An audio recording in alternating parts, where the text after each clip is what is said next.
They said King Alaric Vane couldn't be broken. They said his heart was forged from the same iron as his throne, cold, unyielding, merciless. They were wrong, because the woman who destroyed him didn't come with armies or poison or steel.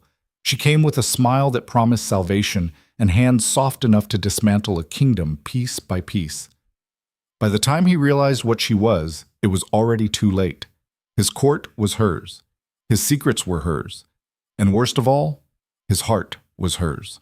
This is the story of how a king fell and how the woman who orchestrated his downfall discovered that some weapons cut both ways. If you want to see how this dangerous game ends, stay until the final word. And if you're watching from New York, Paris, Tokyo, or anywhere in between, drop your city in the comments below and hit that like button. Let's see how far this story travels. The first snow of winter fell on Greyhold like ash from a funeral pyre. King Alaric Vane stood at the window of his private chamber, watching the flakes settle on the courtyard stones 3 stories below. Behind him, the fire crackled and spat, throwing shadows that danced across tapestries depicting his family's bloody rise to power. The embroidered scenes showed his grandfather's conquest, his father's consolidation, and his own ruthless purge of the noble houses that had dared question his right to rule. He was 32 years old. He had been king for 11 years, and he was alone. "Your Majesty," Lord Castellan Greaves cleared his throat from the doorway. "The petition hearings begin in an hour." Alaric didn't turn. "Cancel them." "Sire, we've already postponed twice this month. The nobles are—" "Let them wait." Alaric's reflection in the window glass showed a man carved from contradictions. Handsome in a way that made people nervous, with dark hair swept back from a face too sharp to be kind and eyes the color of storm clouds. "Or let them complain. I don't particularly care which." Greaves hesitated. He was a careful man, which was why he'd survived 7 years as Alaric's right hand when others had lasted months. "The Duke of Embervale has requested an audience regarding the grain shortages in the eastern provinces. Embervale can eat his own gold for all I care. His shortages are manufactured to drive up prices. Tell him if he appears before me with that particular fiction again, I'll investigate his warehouses personally." "Yes, sire." Greaves shifted his weight. "There is one other matter." Alaric finally turned, one eyebrow raised. "Is there?" "A woman arrived this morning, seeking sanctuary."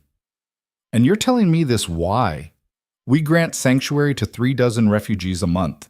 Process her like the others." "She asked for you specifically, sire. By name." Greaves paused. "She said she had information about the assassination attempt last spring. That got Alaric's attention. The attempt on his life 6 months ago had been sophisticated. Too sophisticated for common bandits. 3 of his personal guard had died protecting him. The assassins had escaped, and despite months of investigation, Greaves's network of informants had turned up nothing." "Did she now?" Alaric moved away from the window, his interest sharpening into something predatory. "And what does this woman want in exchange for her information?" "She didn't say. Only that she would speak to no one but you." "Convenient."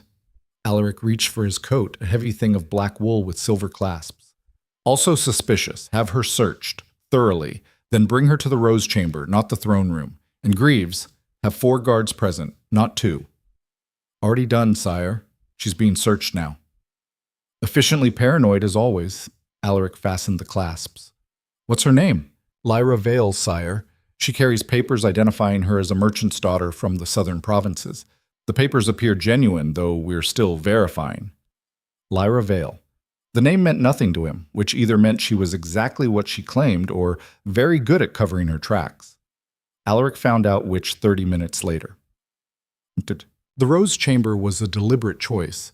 Smaller than the throne room, less formal, but still designed to intimidate. The walls were paneled in dark wood, the floor was black marble, and the single window was narrow enough to make anyone who stood before the king feel trapped. Alaric sat in a high-backed chair that wasn't quite a throne but certainly wasn't humble, and waited. She was searched for weapons twice, Greaves had assured him. The guards had found nothing, no blades, no poison, no concealed vials or garrots, or any of the usual tools of assassination. Just a woman in a traveling cloak, soaked from the snow. When they brought her in, Alaric's first thought was that she looked unremarkable. His second thought revised that assessment entirely. Lyra Vale was not beautiful in the way court ladies were beautiful. No elaborate gowns or jewels or carefully painted faces. She wore a simple dress of dark blue wool, damp at the hem, and her brown hair fell loose around her shoulders in waves that suggested she'd been traveling for days. She was slender but not fragile, with the kind of understated presence that made you look twice to make sure you hadn't missed something important the first time. Her eyes were green, very green, the kind of green that made you think of deep forests and older, wilder things. She met his gaze directly, which was either brave or foolish. "Your Majesty," she curtsied, the movement correct but not practiced. "Thank you for seeing me." "I don't recall inviting you." Alaric leaned back in his chair, his expression neutral. "Lord Greaves tells me you have information about an attempt on my life. I'm listening." "I do, but first may I speak freely?" "You may speak truthfully. Freely is a different matter." A flicker of something crossed her face.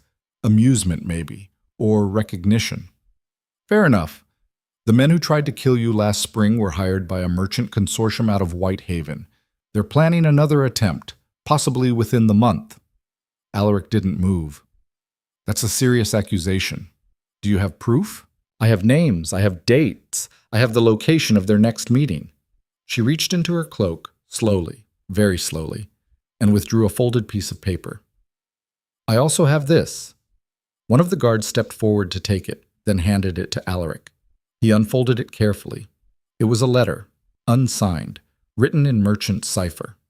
Alaric had seen enough coded correspondence to recognize the pattern, though he couldn't read it without the key. "And you just happened to come across this," he said. "No, I stole it." She said it matter-of-factly, like admitting to borrowing a book. "From a man named Corbin Thale. He's one of the consortium leaders. I worked in his household for 3 months, specifically to get close enough to his private papers." Alaric studied her. She didn't fidget, didn't look away, didn't display any of the nervous tells that usually accompanied lies. "Why?" "It wasn't really a question." "Because," Lyra said, "I lost someone in the last assassination attempt.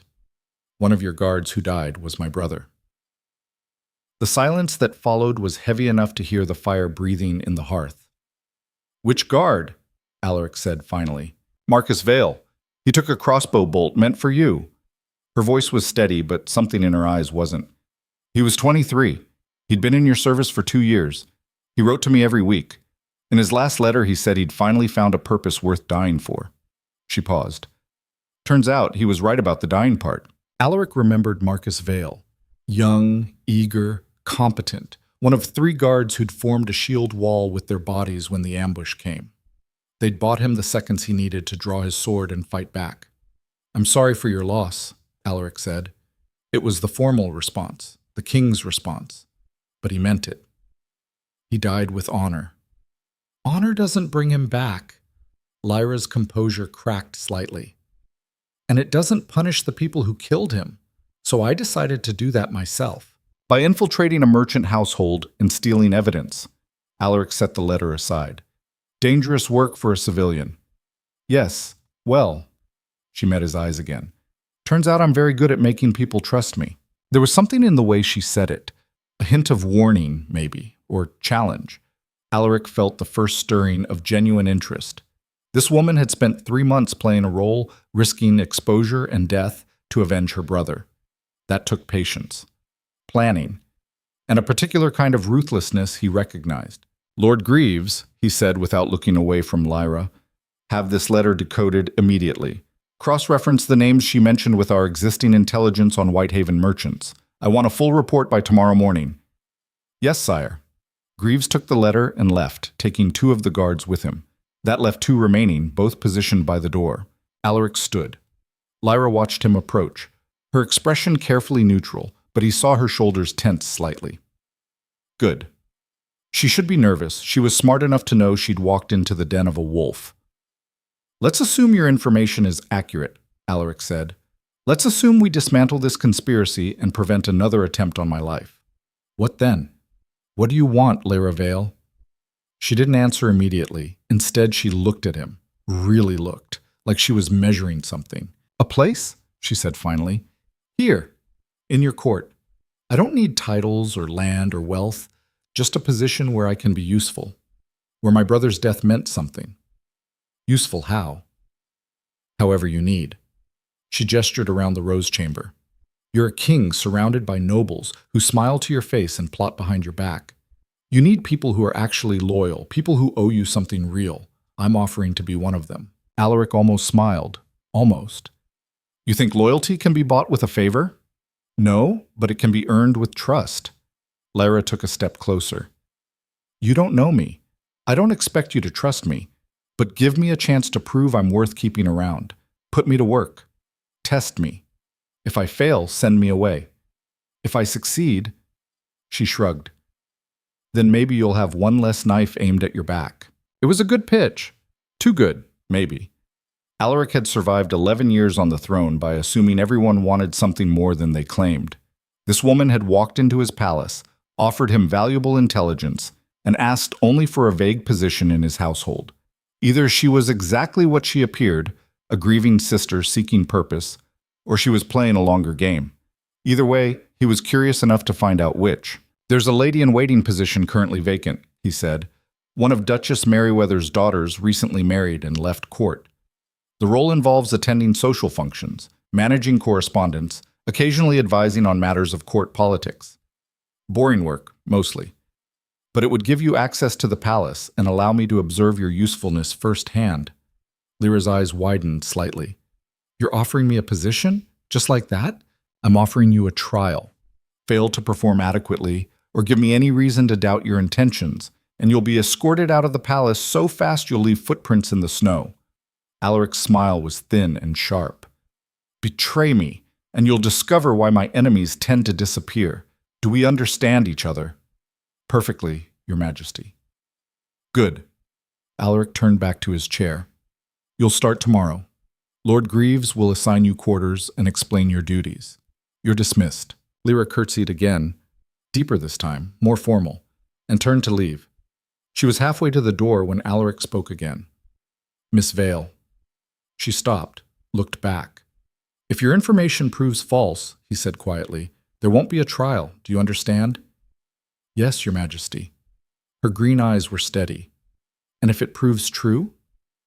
Then, Alaric said, we'll see just how useful you can be. The information was true. Greaves' team decoded the letter within hours, and the names Lyra had provided matched known associates of Whitehaven's merchant elite. More importantly, the planned meeting she'd mentioned was verified through 3 independent sources. Alaric's spies confirmed that Corbin Thale and 6 other merchants were scheduled to gather at a private estate outside the city in 2 weeks, exactly when Lyra said they would. Alaric had them arrested that night. The raids were surgical. Thale and his co-conspirators were taken from their beds, their assets frozen, their correspondence seized. By dawn, the entire conspiracy had been dismantled. 4 of the merchants confessed immediately when faced with evidence. The other 3 held out until Greaves explained exactly what happened to traitors in Alaric's kingdom. None of them were executed. Alaric wasn't wasteful, but they were stripped of titles, lands, and influence. Their families were exiled to the far provinces where they could cause no trouble. Within 48 hours, one of the most serious threats to Alaric's reign had been neutralized, all because of a woman who'd walked in from the snow with nothing but stolen paper and a dead brother's memory. Lyra Vale attended her first court function 3 days later. The winter masque was a tradition Alaric barely tolerated, an annual gathering where nobles wore elaborate masks and pretended they weren't spending the entire evening scheming. But it was politically necessary, so he attended and played his role as the cold, untouchable king, while lesser men and women jockeyed for his attention. Lyra arrived wearing a simple silver mask and a dress that probably cost less than most of the jewelry in the room. She didn't try to approach him, didn't attempt to leverage her recent success into immediate social capital. Instead, she stood near the wall, observing, occasionally speaking when spoken to, but mostly just watching. Alaric watched her watching. Who is that? Duchess Merryweather appeared at his elbow, her own mask glittering with diamonds. The girl in blue. I don't recognize her. New lady in waiting, Alaric said. Lyra Vale, she's replacing your daughter's position.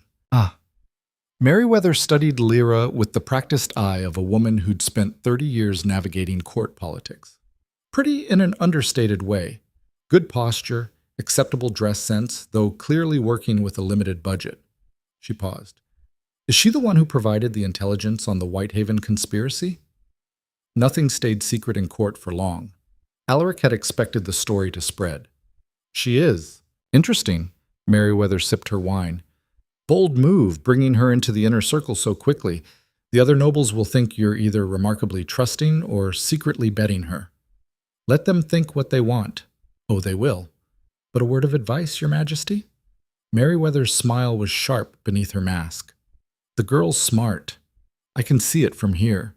Smart women are useful, but they're also dangerous, especially the ones who know how to make themselves indispensable. Alaric glanced at the Duchess. Speaking from experience? Always. She finished her wine. Just remember, the most effective weapons are the ones that look harmless until they've already cut you. With that pleasant warning, Meriwether drifted away to terrorize some other unfortunate noble. Alaric turned his attention back to Lyra, who was now speaking with Lord Harwick, one of the court's more insufferable gossips. Whatever she was saying made Harwick laugh, a genuine laugh, not the forced politeness most people offered. Alaric made a mental note.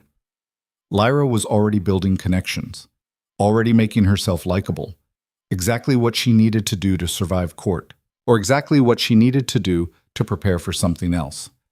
The weeks that followed established a pattern. Lyra was good at her job, better than good. She had a gift for remembering names, faces, and the intricate web of allegiances that defined court politics. She could diffuse tensions with a well-timed comment, redirect conversations away from dangerous topics, and somehow make even the most pompous nobles feel heard without actually agreeing with them. More importantly, she had instincts. Your Majesty. She appeared at Alaric's side during a particularly tedious council meeting, her voice low. Lord Pemberton is lying about the tax revenues from his province. The numbers he cited don't match the harvest reports from autumn. Alaric glanced at her. She stood slightly behind his chair, close enough to speak privately, but not so close as to seem presumptuous. You're certain? I grew up in a merchant household. I know how to read account books. She leaned in slightly. He's skimming. At least 20%, possibly more. Alaric filed the information away. Later that evening, he had Greaves quietly investigate. Lyra was right. Pemberton had been doctoring his reports for years, pocketing the difference. Alaric didn't confront Pemberton publicly. Instead, he summoned the Lord to a private meeting, presented the evidence, and gave him two options: repay what he'd stolen with interest, or face public trial and execution. Pemberton chose repayment. He also resigned his position and retreated to his estates, broken and humiliated. Word spread. The king's new advisor was sharp, useful, not to be underestimated. The nobles who'd initially dismissed Lyra as a temporary curiosity began to recalculate. Invitations started arriving at her quarters. Gifts appeared, subtle offers of alliance phrased as friendly advice or casual suggestions. Lyra navigated it all with the same careful grace she'd shown from the beginning. She accepted some invitations, declined others. She thanked people for their gifts, but didn't owe them favors. She listened more than she spoke, observed more than she acted, and slowly, methodically, built a network of contacts that spanned every faction in court. Alaric watched her work with a mixture of admiration and suspicion. She was either the most naturally talented diplomat he'd ever met, or she'd been training for this her entire life. One evening, 3 months after her arrival, he found out which. It was late. Most of the palace had retired for the night, but Alaric rarely slept well. Instead, he walked the halls, checking on guards, reviewing reports, thinking through the endless problems that came with ruling a fractious kingdom. He was passing through the east wing when he heard voices. Low. Tense.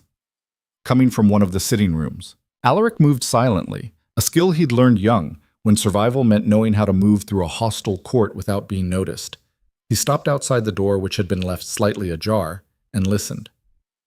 Telling you, he doesn't trust easily. That was Lyra's voice. It'll take time. We don't have time. A man's voice, unfamiliar.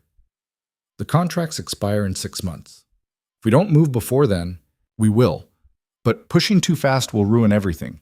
Alaric's not an idiot. If he suspects I'm working an agenda, he'll have me investigated so thoroughly they'll find out what I had for breakfast when I was 12. A pause. Then, "You're getting cold feet." "I'm being realistic." Lyra's tone sharpened. "You hired me to get close to the king and influence his trade policies in Whitehaven's favor. I'm doing exactly that, but it requires patience. If you can't give me that, find someone else." "There is no one else. You're the only one who's gotten this close." Alaric's hand moved to the sword at his belt. Of course. Of course she was too good to be true. The grieving sister, the loyal advisor, the helpful presence, all of it an act. She'd been planted, a spy, or worse, working for interests that wanted to manipulate his policies for profit. He should have seen it, should have known. He was about to push the door open and confront her when Lyra spoke again. "I'll handle Alaric. You handle the merchants. Make sure they're ready to move when I give the signal." Her voice dropped. "And Marcus, if you contact me directly again, we're done. Everything goes through the usual channels. I can't afford to be seen with you." Alaric froze. Marcus. The man she was talking to was named Marcus, but her brother, the guard who'd died protecting him, was also named Marcus. Unless... Alaric backed away from the door, his mind racing. He moved quickly, silently, back through the corridors until he reached his private study. Once inside, he locked the door and went straight to his desk, pulling out the personnel records Greaves maintained on every member of the household. He found Marcus Vale's file easily enough. Guard, second rank, killed in action 6 months ago during the assassination attempt. Next of kin, sister, sister, Lyra Vale.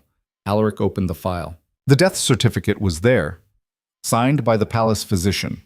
Cause of death? Crossbow bolt to the chest. Alaric stared at it for a long moment. Then he sent for Greaves. "What? Tell me about Marcus Vale," Alaric said when his Lord Castellan arrived. Greaves, to his credit, didn't ask why. He simply pulled up the relevant memories and began reciting.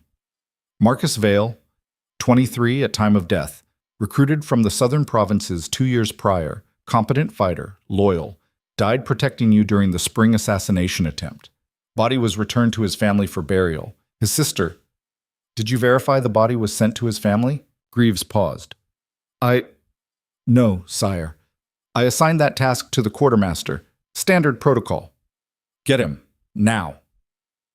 10 minutes later, the quartermaster stood in Alaric's study looking deeply uncomfortable. The body of Marcus Vale, Alaric said. You arranged transport to his family. Where was it sent? I'd have to check the records, Your Majesty.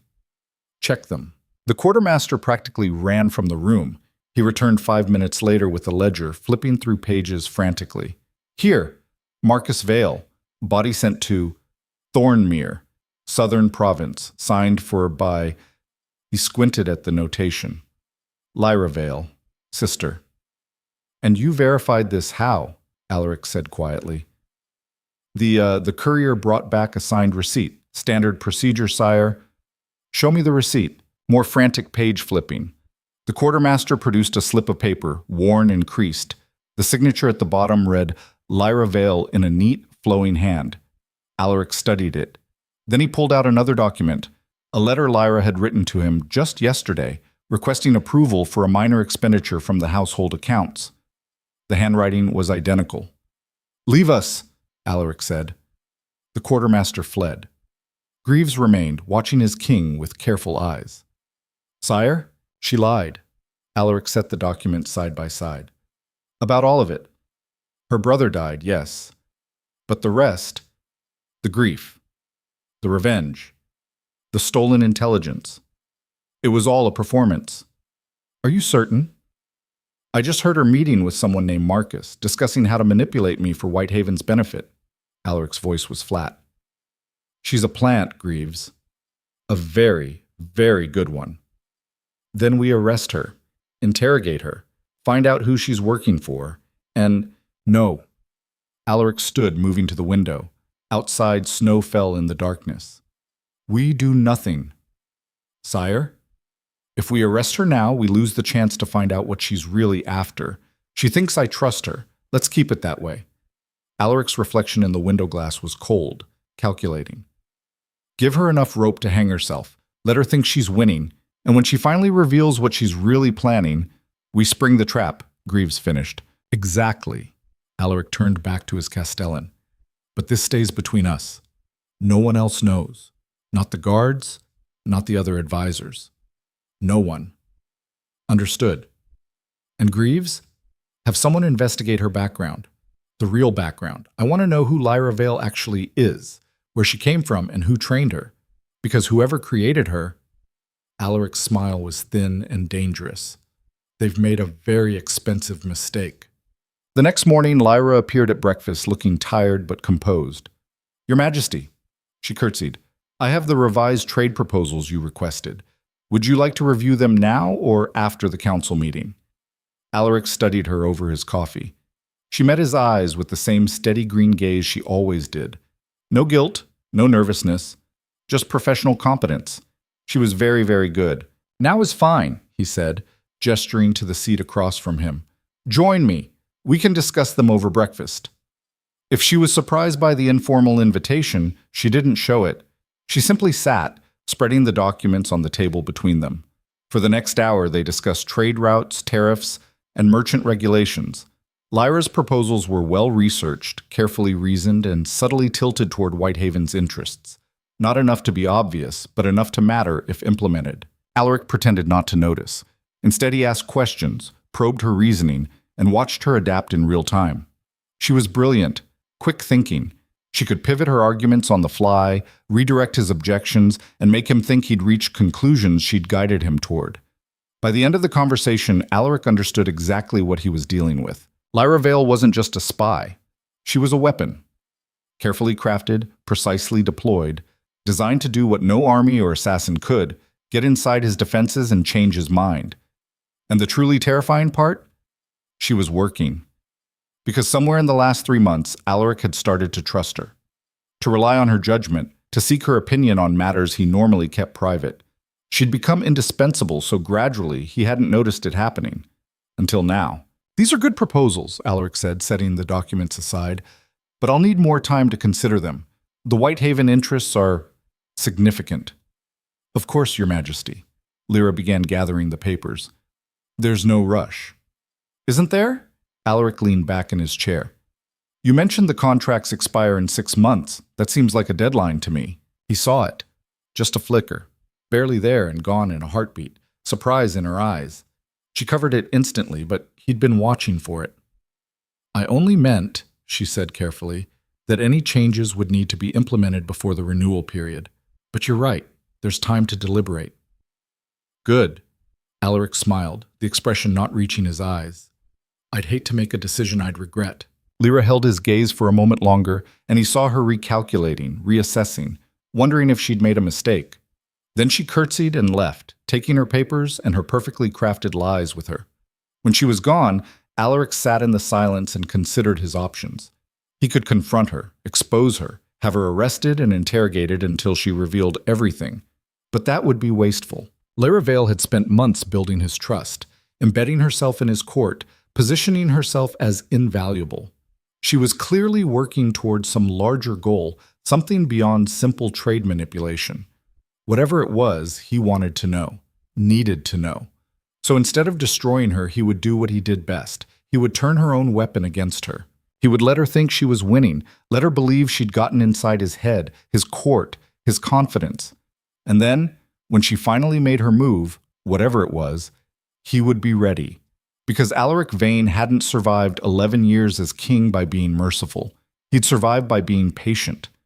And when the time came, Lyra Vale would discover exactly what happened to people who thought they could manipulate the wolf in his own den. Outside, the snow continued to fall, soft and silent and cold. The game changed 3 weeks later when Duke Marvell died. He collapsed during a state dinner, face first into his soup, dead before the porcelain bowl stopped spinning.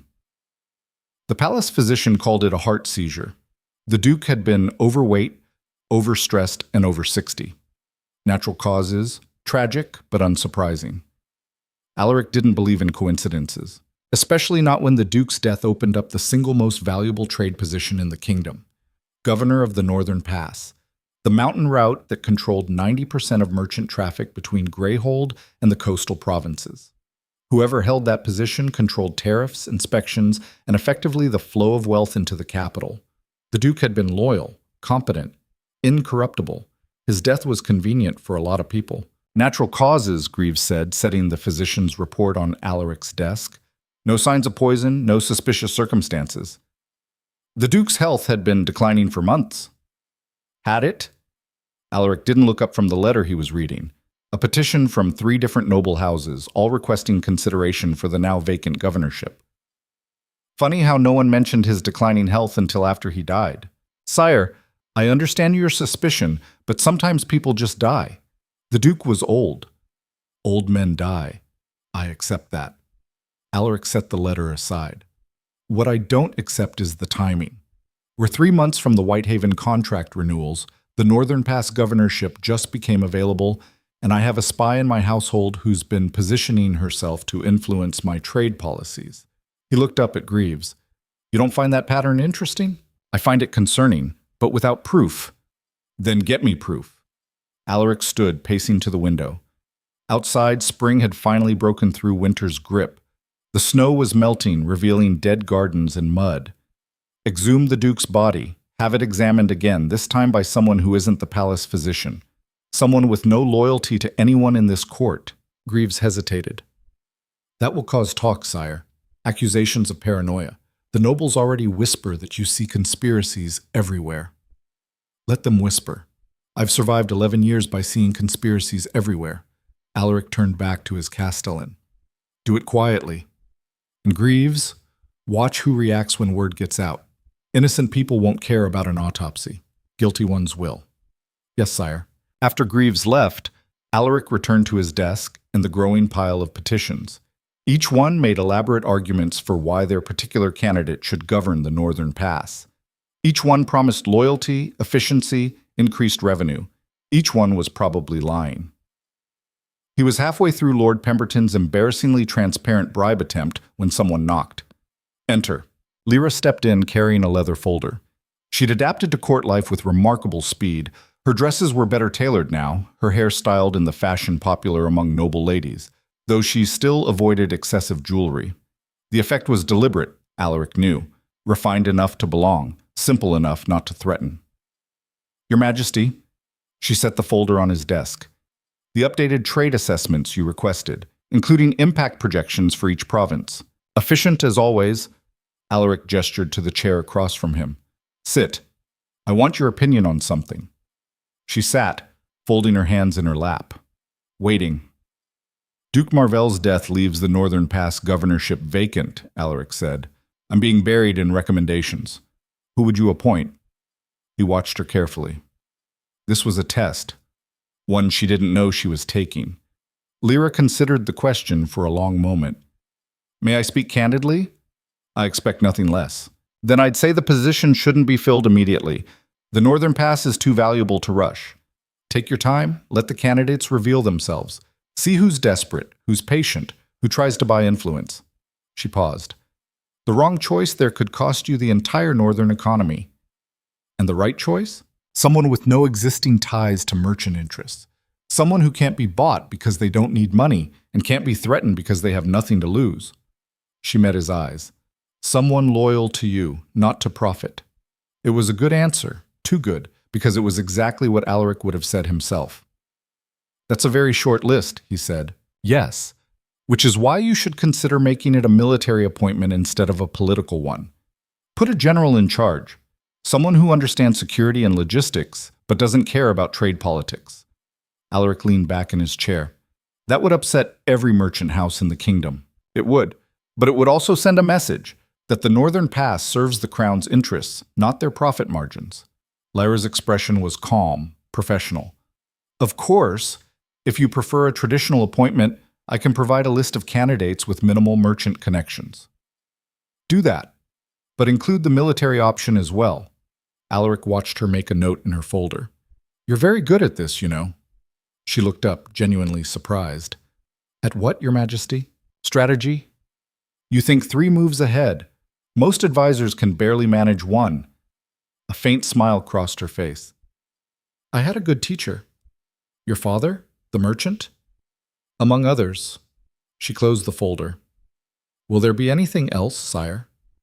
Yes, Alaric thought. Tell me who you really are. Tell me what you're really planning. Tell me if anything you've shown me is real. No, he said. That will be all. After she left, Alaric sat in silence, replaying the conversation. Every word she'd spoken was reasonable, intelligent, helpful. And yet beneath it all, he sensed the careful architecture of manipulation. She'd steered him toward a military appointment. Why?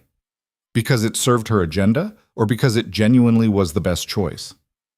The problem with Lyra Vale was that she was right too often to dismiss, and too calculating to trust. He was still thinking about it when Greaves returned that evening. The Duke's body has been exhumed, the Castellan said. I've arranged for Dr. Thorne from the university to conduct the examination. He'll have preliminary results by morning. Good. And the reactions? Several nobles have expressed concern about the exhumation, calling it disrespectful to the Duke's memory. Greaves pulled out a list. Lord Harwick was particularly vocal, as was Baroness Kellen. Both have merchant connections. Anyone else? Lyra Vale asked me about it this afternoon. Wanted to know if there was concern about foul play. Alaric's attention sharpened. What did you tell her? That it was a routine precaution. She accepted that without further questions. Greaves paused. She also recommended I speak with the Duke's personal staff, said they might have noticed changes in his health that the physician missed. Did you? I did. The Duke's valet mentioned he'd been receiving medication from an outside physician, for his heart, supposedly. The valet didn't think much of it at the time. Get me the name of that physician and find out who recommended him to the Duke. Already working on it, sire. After Greaves left, again, Alaric poured himself a drink and stood at the window, watching the palace grounds fade into darkness. Somewhere out there, Lyra was in her quarters, probably reviewing her notes, planning her next move. She'd pointed him toward the Duke's staff. Why? To help uncover the truth, or to deflect suspicion from herself? Every action she took could be read two ways. Every piece of advice could be genuine or calculated. It was exhausting. And worse, it was working. Because despite everything, despite knowing she was playing him, Alaric found himself relying on her more each day. Her insights were too valuable, her presence too useful. She'd made herself indispensable exactly as she'd intended. The trap was closing. He just wasn't sure anymore who was caught in it. Dr. Thorne's report arrived at dawn. Alaric read it twice, then sent for Greaves. Poison, he said when the Castellan arrived. Slow acting. Administered over weeks, probably in medication. Causes symptoms that mimic heart disease. By the time it's fatal, it looks like natural causes. Greaves went pale. Then the Duke was murdered. Obviously. Alaric set the report down. The question is by whom? Do we have the physician's name yet? Yes. Dr. Renfield. Came highly recommended by... Greaves checked his notes. By a merchant association based in Whitehaven. They suggested him to the Duke 6 months ago, claiming he was an expert in heart ailments. Of course it was Whitehaven. Alaric felt the cold certainty settle in his chest. This wasn't random. This was coordinated. Kill the Duke, install someone sympathetic to merchant interests, control the Northern Pass, manipulate trade policy. All of it leading back to the same place, to Lyra. Arrest Dr. Renfield, Alaric said, quietly. I want him interrogated, but don't let anyone know why. Make it look like routine questioning about the Duke's medical history. And if he confesses? He will, eventually. Alaric's voice was flat. Men who poison nobles for money aren't known for their courage under pressure. Greaves hesitated. Sire, if this leads back to Lyra Vale, then we'll have proof, finally. Alaric stood, reaching for his coat. But until then, we continue as planned. She doesn't know we suspect anything. Keep it that way. Yes, sire. Alaric spent the morning in council meetings, listening to nobles argue about grain subsidies and tax reforms. Lyra sat in her usual position, slightly behind and to his left, occasionally leaning in to whisper clarifications or point out inconsistencies in the nobles' arguments. To anyone watching, they looked like king and trusted advisor, a perfectly functional partnership. Alaric wondered if that's what they'd look like when he eventually had her arrested. The thought bothered him more than it should. That afternoon he summoned her to his private study. "Your Majesty." She curtsied as she entered, and he noticed she looked tired, shadows under her eyes, tension in her shoulders. "You wanted to see me?" "I did." Alaric gestured to the chair across from his desk. "I've been reviewing your recommendations for the Northern Pass governorship. The military appointment option is growing on me." She sat, some of the tension easing. "I'm glad to hear it, sire. But it will cause significant pushback from the merchant houses. They'll see it as the crown tightening control over trade." He leaned forward. "I need to manage that pushback carefully, which is why I'm sending you to Whitehaven." He saw it again, that micro-expression of surprise before her professional mask slid back into place. "Whitehaven, sire? You have connections there. Merchant background, family ties. You can open doors I can't." Alaric kept his voice neutral, reasonable. "I want you to meet with the trade consortium leaders. Explain the new governorship structure. Smooth things over before they have a chance to organize resistance." It was a gambit. Send her back to her employers, see how she reacted. If she was planning something, this would force her hand. Lyra was quiet for a long moment, her green eyes searching his face. "Your Majesty, are you testing me?" The bluntness caught him off guard. "Should I be?" "I don't know." She held his gaze. "But if you have doubts about my loyalty, I'd rather you say so directly than send me away on a mission that feels like exile." "It's not exile, it's diplomacy. It's putting me in a room with people who want to manipulate you and seeing if I join them." Her voice was steady, but something underneath it wasn't. "I understand the logic. I'd probably do the same in your position, but I need you to know, whatever you think I am, I'm not working against you." Alaric studied her. She looked genuinely hurt, which was either incredible acting or something real breaking through the facade. "Then go to Whitehaven," he said quietly. "Prove it." "I will." She stood, and for the first time since he'd met her, she looked uncertain. "When do I leave?" "Tomorrow morning. Greaves will arrange an escort." She nodded, then hesitated at the door. "Your Majesty?" "Yes?" "The Duke's death wasn't natural. You know that, don't you?" Alaric's expression didn't change. "What makes you say that?" "Because you exhumed the body. Because you're asking questions. Because you're too smart not to see the pattern." She turned back to face him. "Whoever killed him wants the Northern Pass, and they'll kill again to get it. Please be careful." Then she left, and Alaric sat in the silence, trying to decode what had just happened. Either Lyra was the best actress he'd ever met, or she'd just given him a genuine warning. He had no idea which. Dr. Renfield broke after 2 hours of interrogation. Greaves conducted it personally, using techniques that were legal but deeply unpleasant.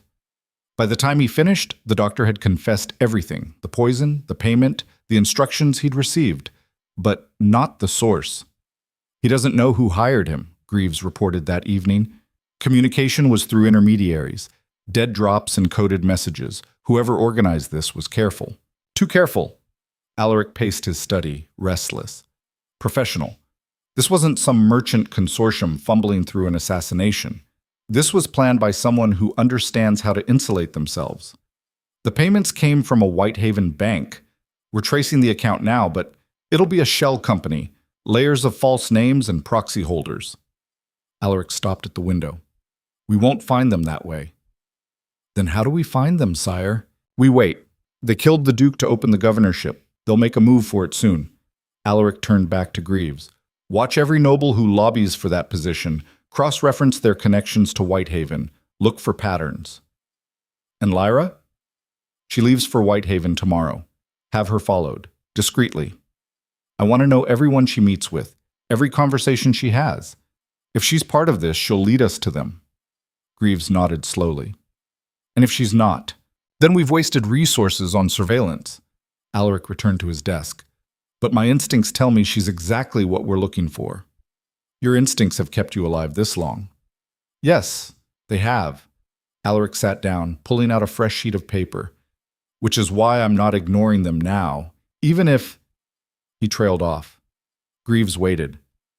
"Even if what, sire?" "Nothing." Alaric picked up his pen. "Dismissed." After Greaves left, Alaric sat staring at the blank paper, trying to write a letter to his generals about the Northern Pass appointment. But his mind kept drifting to Lyra's face when he told her to go to Whitehaven. The hurt in her eyes. The uncertainty. It had looked real. But then, everything about her looked real until you remembered it was all performance.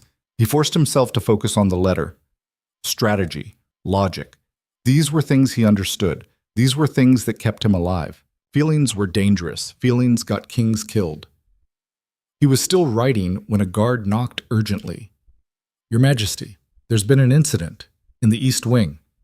Alaric was on his feet immediately. "What kind of incident?" "A fire, sire, in Miss Vale's quarters." Yeah.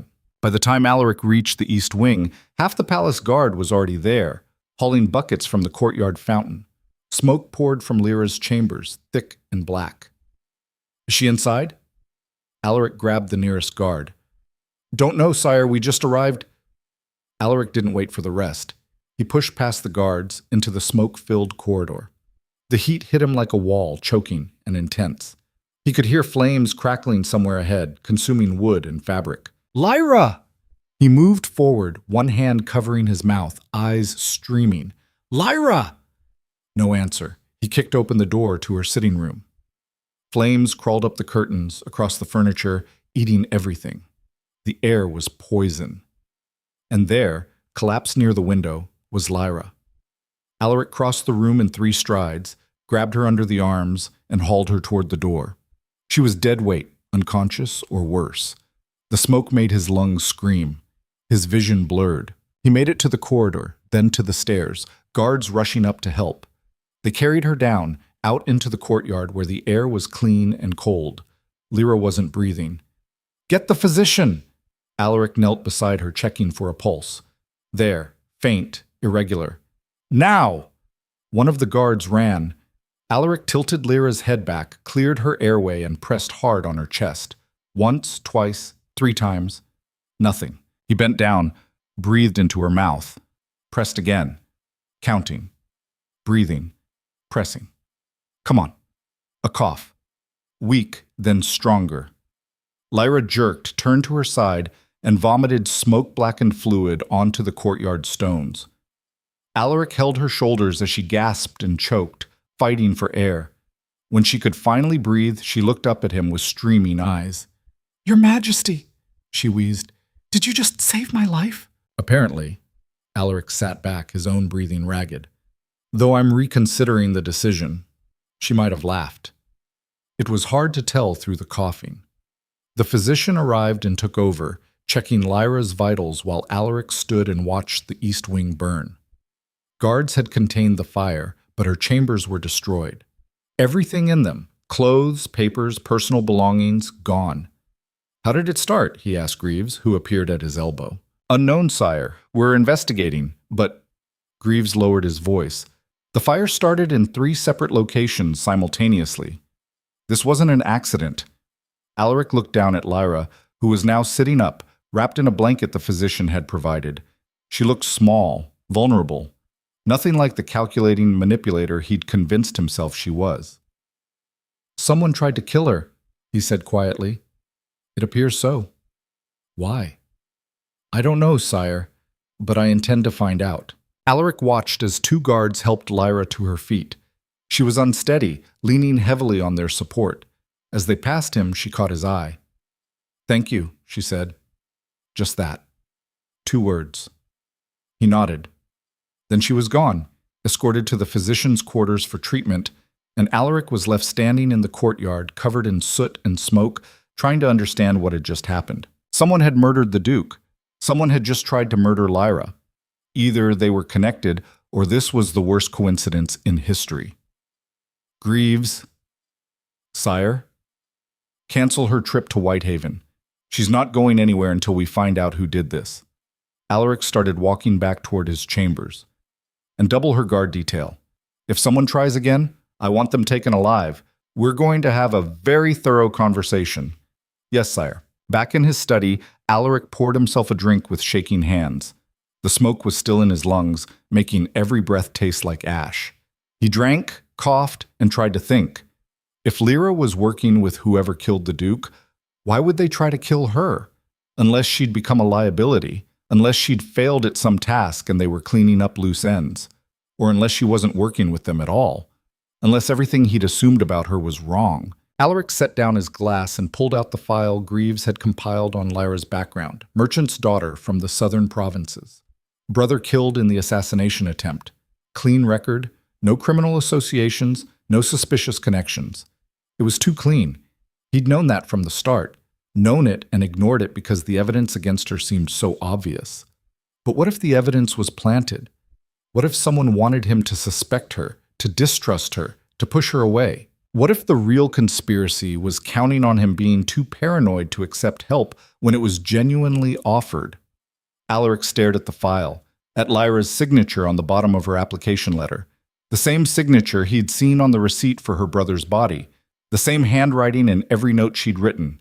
Consistent, honest, real, or perfectly forged. He needed answers. Real ones, not the speculation and suspicion that had been driving him for months. And there was only one way to get them. He would have to trust her, actually trust her, lower his defenses and see what happened. It was the most dangerous gamble he'd ever considered. It might also be the only way to find the truth. Alaric finished his drink, made his decision, and went to find Lyra. He found her in the physician's quarters, sitting on an examination table while the doctor wrapped bandages around her burned hands. She looked up when he entered, surprise flickering across her soot-stained face. "Your Majesty, you shouldn't be here." "Neither should you. You were supposed to be in your quarters, packing for Whitehaven." Alaric dismissed the physician with a gesture. When they were alone, he moved closer. "Someone tried to kill you tonight. I noticed." She looked down at her hands. "Any idea who?" "Several. None confirmed." Alaric pulled up a chair and sat facing her.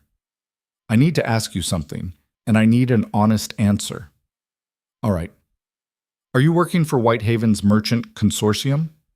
She didn't flinch, didn't look away, just met his eyes steadily and said, "No."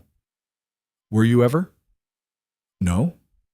"Then why did I hear you meeting with someone named Marcus, discussing how to manipulate my trade policies?" Now she did react, a flash of understanding, then something that looked like resignation. "You were listening, outside the sitting room, 3 weeks ago." "I was." Lyra was quiet for a long moment. When she spoke again, her voice was different, harder.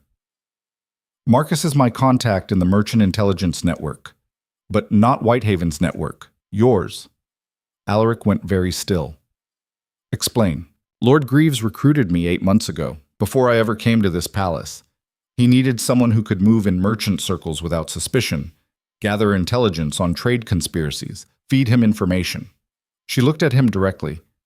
"My brother really did die protecting you. And when Greaves approached me afterward, offering me a chance to continue his work, I took it. Greaves never mentioned this, because I asked him not to. I told him you'd trust me more if you thought I'd earned my position on merit, not because I was a planted intelligence asset." She smiled bitterly. "Turns out I was wrong. You didn't trust me either way." Alaric's mind was racing. The Whitehaven intelligence, the assassination conspiracy. You fed that to Greaves as part of your intelligence work. Yes. It was real intelligence, real conspirators. I spent 3 months in Corbin Thale's household gathering it. She paused. But I gave it to you directly instead of through Greaves because I thought, I don't know. I thought if you saw me as useful, you might let me stay. Might let me actually help instead of just being another spy in the shadows. And the meeting I overheard was me arguing with Marcus about how fast to push for results. He wanted me to pressure you more aggressively on the Whitehaven trade policies because we'd received intelligence suggesting something big was coming. I told him to be patient. She met his eyes. I told him you weren't an idiot, and if I pushed too hard, you'd figure out I was working an agenda. Which I did. Which you did. Lyra's expression was unreadable. And now someone's tried to kill me, which suggests we're getting too close to something they don't want exposed. Alaric stood, pacing to the window. Outside, servants were still hauling debris from the burned wing. Why didn't Greaves tell me about this? Because I made him promise not to. I wanted to prove myself to you without relying on his endorsement. She laughed, a short, bitter sound. Stupid in retrospect. Yes, it was. Alaric turned back to her. It was also brave and effective. You've been the single most valuable advisor I've had in years. But you didn't trust me. No, I didn't. He returned to the chair sitting across from her again. I'm sorry for that. She blinked.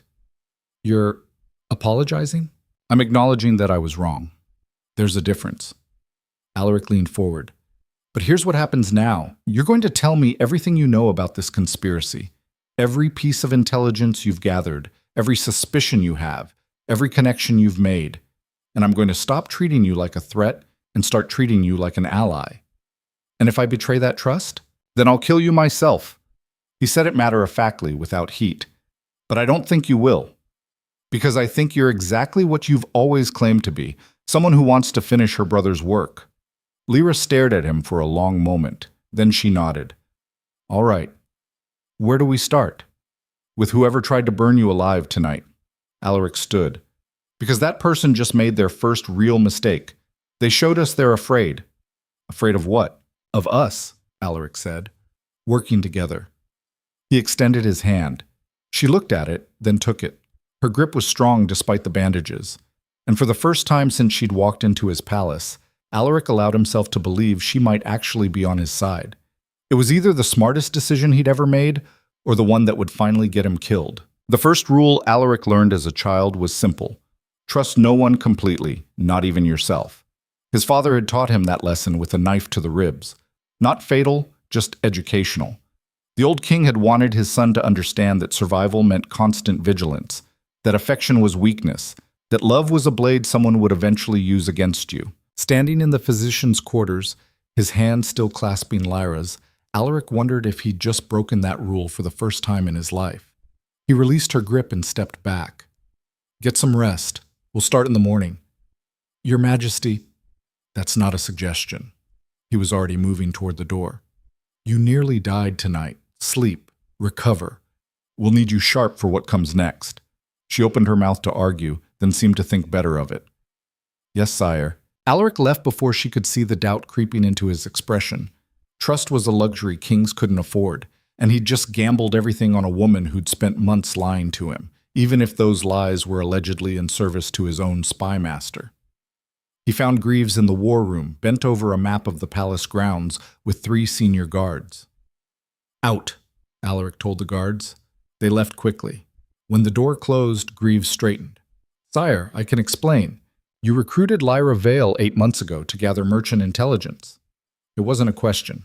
Greaves's face confirmed it anyway. Yes, sire. And you didn't think to mention this to me because she asked me not to. Greaves met his king's stare without flinching. She said you'd trust her more if she earned her position independently. I disagreed, but she was adamant.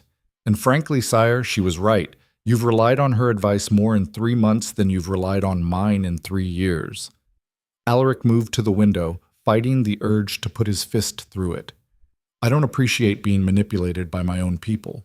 It wasn't manipulation. It was strategy. Greaves approached cautiously. Lyra Vale is the best field operative I've ever recruited. She has instincts that can't be taught.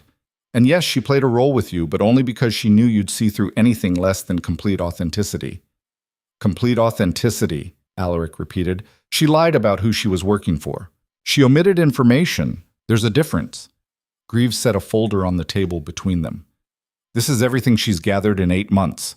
Whitehaven merchant conspiracies, smuggling networks, 3 separate assassination plots, including the one that nearly killed you. She saved your life twice, possibly more.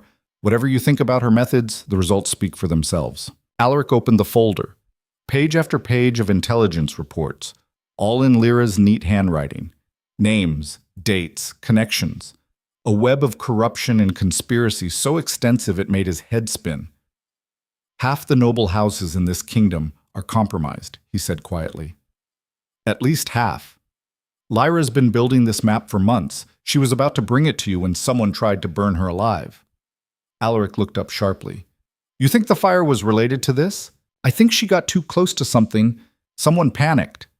Greaves pulled out another document, a preliminary investigation report on the fire. We found accelerant in 3 locations. Professional work. This wasn't some random attack. Who knew about her intelligence gathering? You, me, Marcus, her handler in the merchant network. No one else. Greaves paused. Officially. Meaning someone found out. Meaning someone's been watching her, possibly for weeks. Greaves tapped the map. The question is who? Alaric studied the intelligence web Lyra had constructed. At the center of it, highlighted in red ink, was a single name, Counselor Varick. Him? Alaric felt something cold settle in his stomach. Varick had been on his council for 6 years. Quiet, competent, unremarkable. Exactly the kind of man who could hide in plain sight. Lyra suspected him 3 weeks ago. She's been gathering proof, but it's circumstantial so far. Connections to Whitehaven merchant houses, suspicious financial transactions, meetings with known conspirators. Nothing concrete enough to arrest him on. But enough to make him nervous if he knew she was investigating. Exactly. Greaves closed the folder. If Varick is behind this, he won't stop with one failed attempt. He'll try again. Then we use that. Alaric's mind was already working through the possibilities. We let him think Lyra's still vulnerable, set a trap. When he makes his move, we take him. Risky. If it fails, it won't fail. Alaric picked up the folder. Because this time, I'm not leaving anything to chance. Lyra woke to sunlight streaming through unfamiliar windows and the smell of smoke still caught in her hair. The physician had moved her to guest quarters in the south wing, far from the burned wreckage of her old chambers. Someone had laid out fresh clothes, simple but well made. Someone else had left breakfast on the side table, though the thought of eating made her stomach turn. She dressed slowly, her bandaged hands clumsy with the buttons. Every movement reminded her of last night, the smoke, the heat, the terrifying certainty that she was going to die in that room. And then Alaric, appearing through the flames like something out of a story, carrying her out, saving her. The king didn't save people, not personally, not at risk to himself, but he'd saved her. Lyra sat on the edge of the bed, trying to make sense of it. For months, she'd felt his suspicion like a weight pressing down on every interaction. She'd known he didn't trust her, had accepted it as the price of her position. But last night, something had shifted. He'd believed her, finally. Or he was playing an even longer game than she'd realized. A knock interrupted her thoughts. Miss Vale? His Majesty requests your presence in the war room. She stood, straightened her dress, and followed the guard through corridors she was still learning to navigate. The palace was a maze of power and secrets, every room holding some piece of the kingdom's machinery. She'd mapped most of it in her head over the past months, noting which nobles gathered where, which servants could be bribed for information, which corridors were watched and which weren't. But the war room was new territory. It was exactly what the name suggested. A large chamber dominated by a massive table bearing detailed maps of the kingdom and surrounding territories. Alaric stood at the head of the table with Greaves at his right. Both men looked like they hadn't slept. Miss Vale. Alaric gestured to a chair. Thank you for coming. She sat, acutely aware of being the only woman in the room.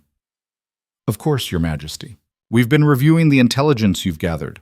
Alaric indicated the papers spread across the table. Impressive work. Also deeply troubling. Yes, sire. Counselor Varick. Alaric pulled out the map with Varick's name at the center. You believe he's coordinating the conspiracy against me. I believe he's part of it. Whether he's the architect or just a key player, I don't know yet.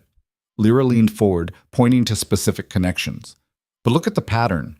Every major move against you in the past year, the assassination attempt, the Duke's poisoning, the merchant consortium's pressure on trade policies, they all connect to him through 1 or 2 degrees of separation. Circumstantial, Greaves said. For now. But given enough time, we don't have time. Alaric cut her off. Whoever tried to kill you last night will try again. We need to move faster. Then arrest Varick, question him. And if he's innocent? Alaric met her eyes.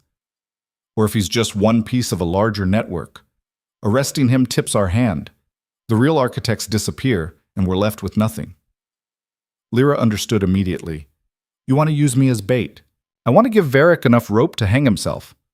Alaric moved around the table, closer to her. We announce that you've recovered from the fire and resume your normal duties. Make you visible, accessible. If Varick's behind the attempt, he'll panic. Try again or reach out to his co-conspirators. Either way, we'll be watching. And if they succeed in killing me the second time, they won't. Alaric's voice was absolute. You'll have protection, hidden but thorough. The moment anyone moves against you, we take them. Lyra looked between the king and his spymaster. Both men watched her with identical expressions of calculated determination. They were asking her to put herself in mortal danger to expose a conspiracy that had already killed at least 2 people and nearly killed her. "All right," she said. "When do we start?" Greaves blinked. "You're agreeing? Just like that? You're offering me a chance to finish what my brother started and expose the people who've been poisoning this kingdom from the inside." Lyra stood. "Why wouldn't I agree?" Alaric studied her for a long moment. "Because most people value their lives more than their principles. Most people didn't watch their brother die protecting a king he believed in." She met his gaze steadily. "I'm not most people." Something flickered in Alaric's expression. Respect, maybe, or recognition. "No, you're not." Bitet. The trap was set within hours. Word spread through the palace that Lyra had survived the fire and would resume her duties immediately. She appeared at court functions, attended council meetings, walked the gardens in full view of anyone watching, and always, hidden in the shadows, were Greaves' best operatives. 2 days passed. Nothing happened. On the 3rd day, Lyra was reviewing correspondence in the library when a servant appeared with a message. "Miss Vale, a package arrived for you from Whitehaven." She looked up. "I'm not expecting anything from Whitehaven. The courier said it was from your family. Personal effects from your old household." Lyra took the small wooden box the servant offered. It was plain, unmarked, the right size for jewelry or letters, heavy enough to hold something substantial. "Thank you, that will be all." The servant left. Lyra sat alone in the library staring at the box. Her family didn't live in Whitehaven. Never had. She should call for the guards. Should have it examined for traps or poison or whatever method of murder someone had devised this time. Instead, she carefully opened it. Inside was a single folded letter and a small glass vial filled with clear liquid. Lyra unfolded the letter with shaking hands. "We know what you are. We know who you work for. The vial contains enough poison to kill the king within minutes. Use it at tomorrow's state dinner, or we'll expose you as a spy and have you executed as a traitor. You have until sunset tomorrow to decide. Choose wisely." There was no signature, no identifying marks. Lyra read it twice, then looked at the vial. Clear, odorless liquid. Probably something that would dissolve in wine or food.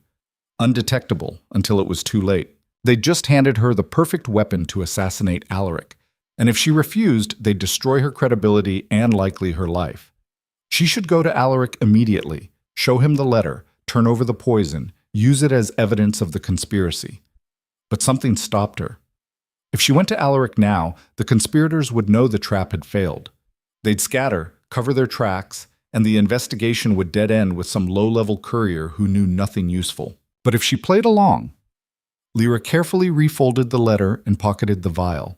Then she stood, smoothed her dress, and walked calmly out of the library. She had until sunset tomorrow. That gave her approximately 30 hours to make the most dangerous decision of her life. That evening, Lyra attended dinner in the Great Hall as usual. Alaric sat at the head of the high table, Counselor Varick 3 seats to his left. She watched Varick throughout the meal, his movements, his expressions, who he spoke to and who he avoided. The counselor looked nervous. Small tells, the way he kept adjusting his collar, the frequency with which he checked the entrances, the fact that he barely touched his food. Guilty behavior, or the behavior of someone who knew something bad was coming. After dinner, Lyra returned to her quarters and waited. At midnight, as expected, there was a soft knock at her door. She opened it to find Marcus, her handler from Greaves' intelligence network. He slipped inside quickly. "You got a package today," he said without preamble. Servants reported it. What was in it? Lyra pulled out the vial and letter, handed them both to Marcus. He read the letter, looked at the vial, and went pale. "They're trying to turn you, or expose me. Either way, it's bold." Lyra sat on the edge of her bed. "Which means they're desperate. Or they think they've already won." Marcus pocketed the vial carefully. "I need to take this to Greaves. We can analyze the poison, trace its origins." "No." Marcus stopped. "What? We can't take it to Greaves, not yet." Lyra stood, pacing. "Think about it. They gave me a deadline, sunset tomorrow. If the poison disappears, if I show it to authorities, they'll know the trap failed. They'll vanish. We'll lose our chance. So what are you suggesting? I'm suggesting we use it. Lyra turned to face him. Tomorrow night is the state dinner. Half the court will be there, including Varric and anyone else involved in this conspiracy. If I appear to use the poison, if they think I've actually done it, they'll reveal themselves, either by fleeing or by celebrating or by making some other move that exposes their involvement. Marcus stared at her. You want to fake assassinating the king?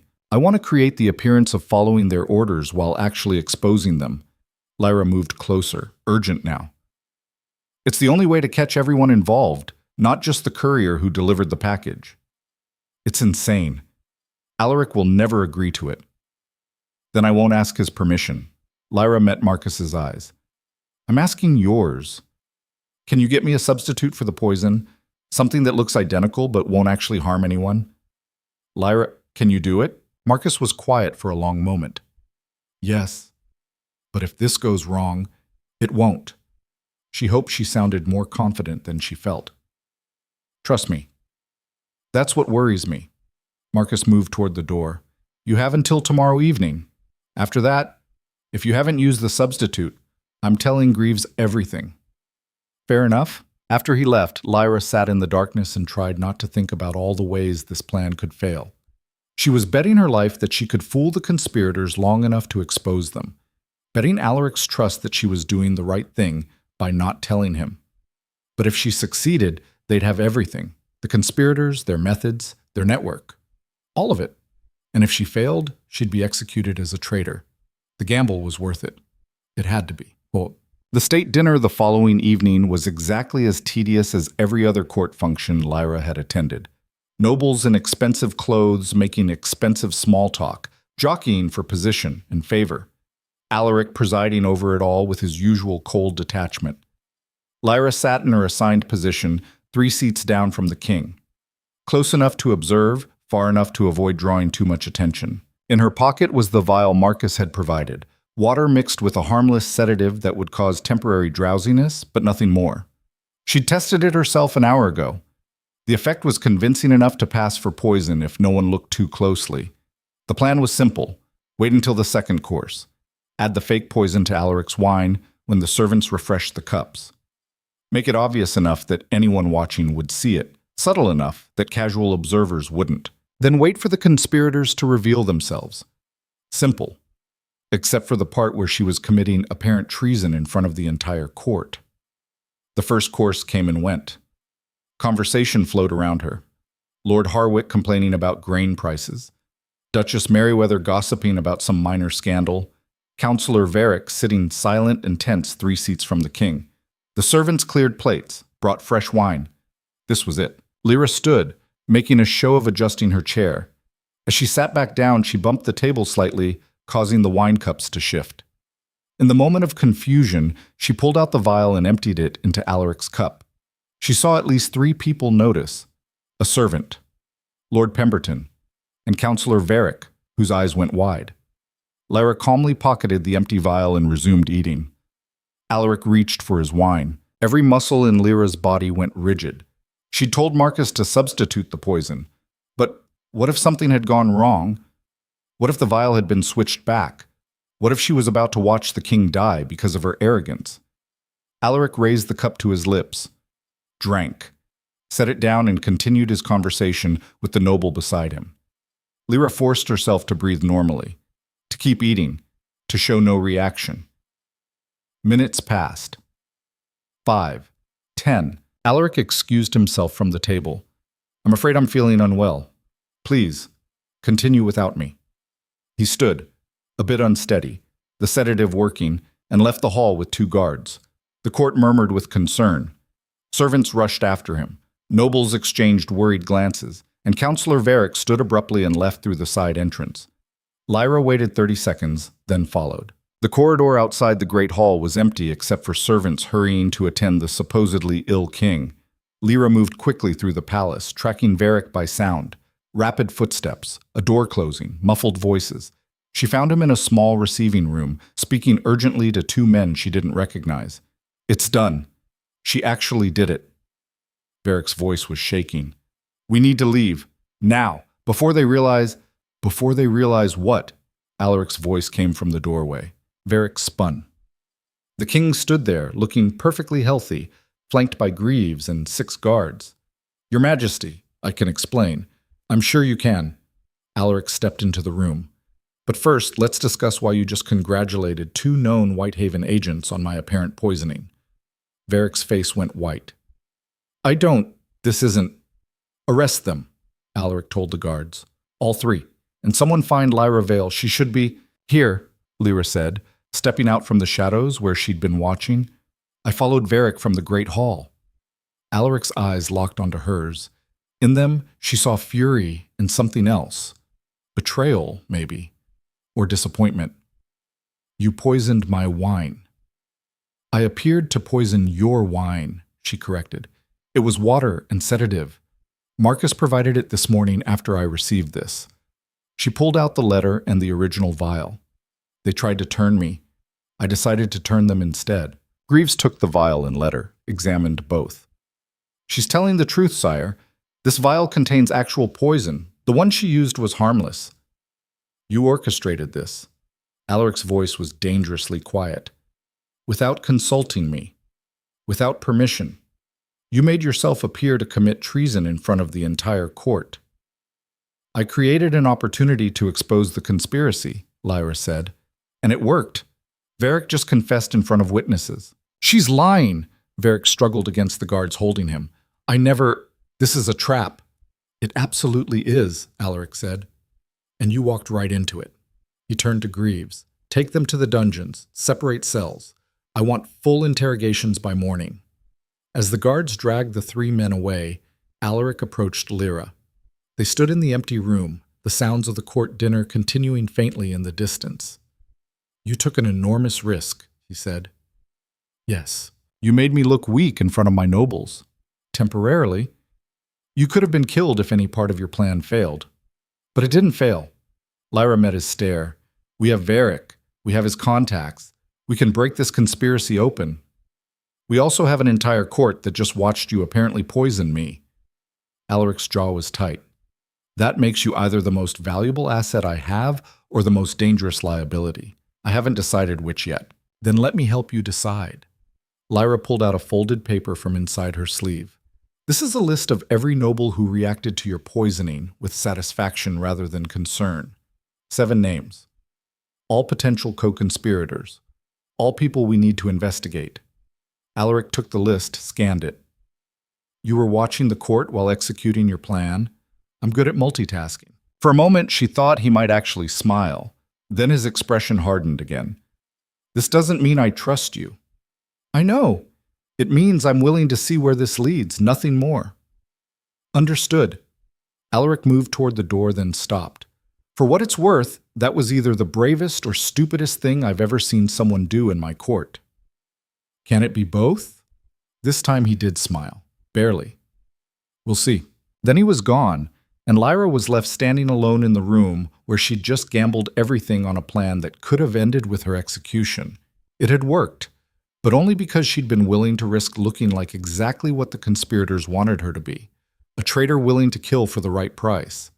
The question now was whether Alaric would ever see past that image to the person underneath, or whether she'd just destroyed the only real trust she'd ever built in this palace. Appa.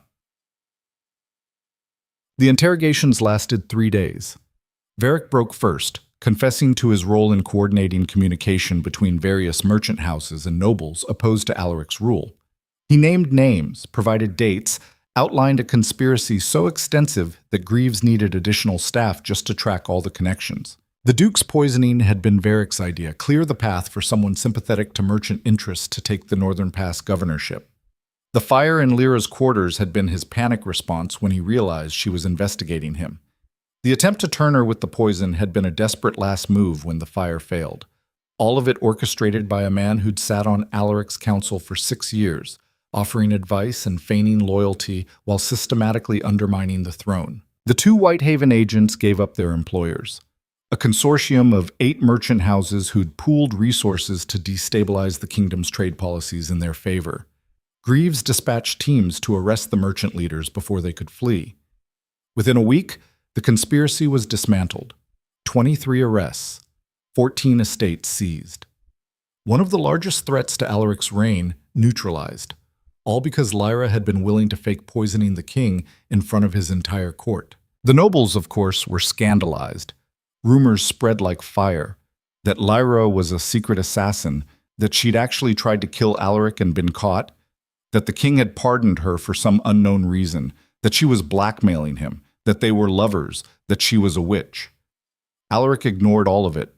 Instead, he summoned Lyra to his private chambers exactly 1 week after the dinner. She found him standing at the window, as he so often was, watching something in the courtyard below. "Your Majesty, you sent for me?" "I did." He didn't turn. "The interrogations are complete. The conspiracy is broken. You accomplished what you set out to do."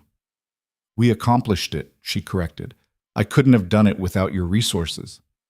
And I couldn't have done it without your reckless brilliance." Now he turned to face her. "Which brings me to a problem. Sire, half my court thinks you're a traitor. The other half thinks you're either insane or sleeping with me. Your reputation is destroyed. Your position here is untenable." Alaric moved closer. "I'm giving you a choice. I can send you away. New identity, clean slate, enough money to live comfortably wherever you want. You'd be safe, anonymous, free of all this." Lyra felt her chest tighten. "And the other option? You stay. Accept a formal position as my advisor. Weather the scandal, endure the whispers, help me rebuild what the conspiracy damaged." He paused. "It won't be easy. The nobles will fight you at every turn. They'll question every decision, challenge every recommendation. You'll be the most hated person in this palace." "I'm already the most hated person in this palace." "True." Alaric's expression softened slightly. "But before you decide, there's something you should know." "What?" "I'm recommending you for the Northern Pass governorship." Lyra stared at him. That's insane. I'm not qualified.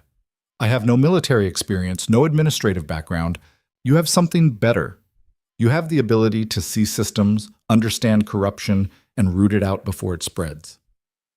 Alaric pulled out a document, an official appointment letter, already drafted. "The Northern Pass doesn't need a general. It needs someone who can't be bought and won't be intimidated, someone loyal to the crown, not to profit.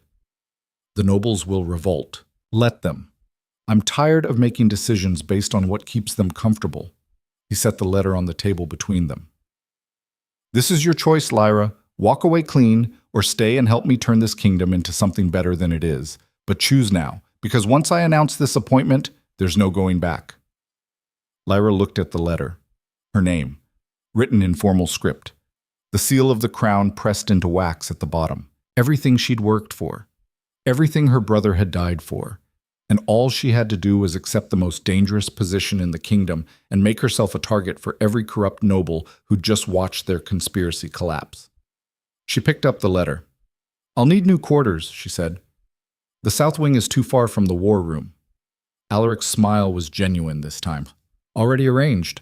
And access to Greaves' intelligence network. All of it. Not just what he thinks I need to know."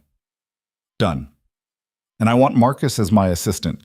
He's wasted running courier jobs when he could be helping investigate corruption." "Agreed." Alaric extended his hand. "Anything else?" Lyra shook it. "Just one thing." "Name it." "Trust." She held his gaze.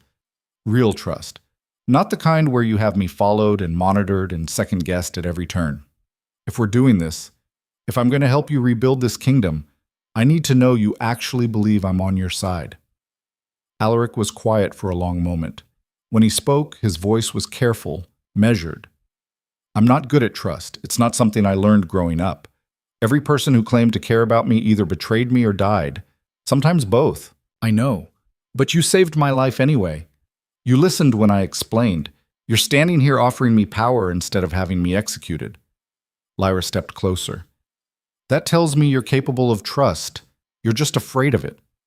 "Yes, I am." Alaric didn't look away. "Because trusting you means accepting that you could destroy me more thoroughly than any army or assassin. You know my weaknesses now, my patterns, my fears. If you wanted to hurt me, you could. But I won't." "How do I know that?" "You don't." Lyra said simply. That's what trust is. A choice to believe despite not knowing. And I'm asking you to make that choice. Alaric studied her face, the determination in her green eyes, the set of her jaw, the absolute conviction in her expression. She meant it, every word. And for the first time in his adult life, Alaric Vane made a decision based not on strategy or calculation or self-preservation, but on something far more dangerous. Hope. All right, he said. I trust you. The words felt strange in his mouth, foreign, terrifying, but also somehow right. Lyra smiled. Good. Then let's get to work. They spent the next hour discussing the Northern Pass appointment, the logistics of transitioning power, the nobles who would need to be managed or threatened, or both. It felt different than their previous conversations, less guarded, more open, like they were actually working together instead of dancing around each other's hidden agendas. It felt dangerous. It felt necessary. Lyra was gathering her papers to leave when Alaric spoke again. Your brother, Marcus, what was he like? She stopped, surprised by the question. Brave. Idealistic. He believed good people could change bad systems if they tried hard enough. She smiled sadly. I used to think that was naive. Now I'm trying to prove he was right. He'd be proud of you. Maybe. Or he'd tell me I'm taking too many risks and should learn to be more careful. Lyra moved toward the door. Either way, I miss him. I'm sorry I couldn't save him. You gave him a chance to die for something he believed in. In a strange way, that's better than most people get. She paused at the threshold. Good night, Your Majesty. Alaric. She turned back. What? When we're alone, call me Alaric. The formality is exhausting. Lyra's smile widened. Good night, Alaric. After she left, Alaric stood at the window and watched the palace grounds settle into evening. Somewhere out there, nobles were plotting new conspiracies. Merchants were calculating new schemes. The game never ended. But for the first time in years, Alaric didn't feel like he was playing it alone. He'd found something rare in his world. Someone who saw through his defenses and chose to stand beside him anyway. Someone willing to risk everything for principles she believed in. Someone he was starting to realize he couldn't imagine this kingdom without. It was the most dangerous position he'd ever been in, and he'd walked into it willingly. Outside, the moon rose over Greyhold, silver and cold and beautiful. Below in the courtyard, palace guards changed shifts.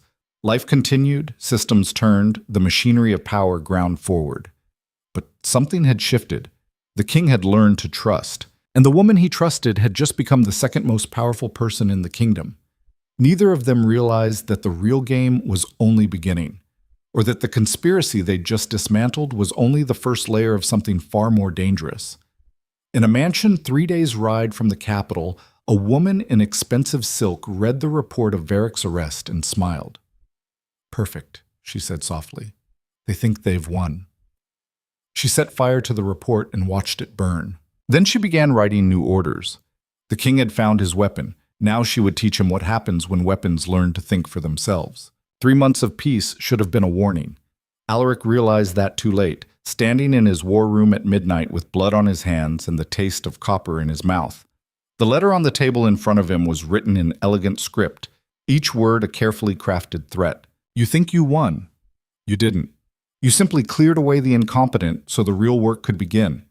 By the time you read this, Lyra Vale will be dead, and your kingdom will belong to those who actually deserve to rule it. Regards, the architect. The messenger who delivered it was sprawled on the floor, throat cut, still bleeding onto the marble. Alaric had done that himself when the boy, couldn't have been more than 16, pulled a knife and lunged. Self-defense, clean and quick. But the message had already been delivered.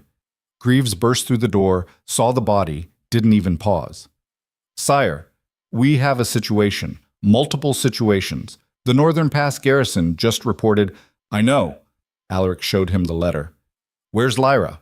On her way back from the pass, she should arrive by dawn. Greaves read the letter, his face going hard. This is coordinated. The garrison report, this threat, the timing, it's an attack on multiple fronts. Alaric moved to the map table. Show me everything. Greaves spread out reports like dealing cards. Northern Pass garrison commander found dead 2 hours ago. Poison, same type used on Duke Marvell. His second in command is missing. 3 supply wagons were sabotaged. Fires, deliberate. The mountain road Lyra's traveling is now the only clear route back to the capital. A funnel. Alaric's mind worked fast, seeing the pattern. They're forcing her onto a specific path. Into an ambush, most likely. Greaves pulled out another report. And there's more. 4 noble houses have suddenly mobilized their private guards. Not enough to be an army, but more than a coincidence. They're positioning around the capital. How many total? Maybe 300 armed men, spread across 4 locations. Greaves tapped the map. Here, here, here, and here. If they moved in concert, they could seal the city, trap us inside. Alaric stared at the map, calculating. 3 months ago, they'd broken Varric's conspiracy and thought they'd won. But Varric had been a middle manager, not the architect. Someone above him had been pulling strings, and now that person was making their real move. Send riders, Alaric said. Fast horses, armed escort. Intercept Lyra's convoy before they reach the ambush point. Bring her back alive. Already dispatched, sire, but what? They left 20 minutes ago. Lyra's convoy left the pass 6 hours ago. Depending on her pace, the riders might not reach her in time. Greaves met his king's eyes. She could already be in the kill zone. Alaric felt something cold and sharp twist in his chest. For 3 months, Lyra had been governing the northern pass with ruthless efficiency.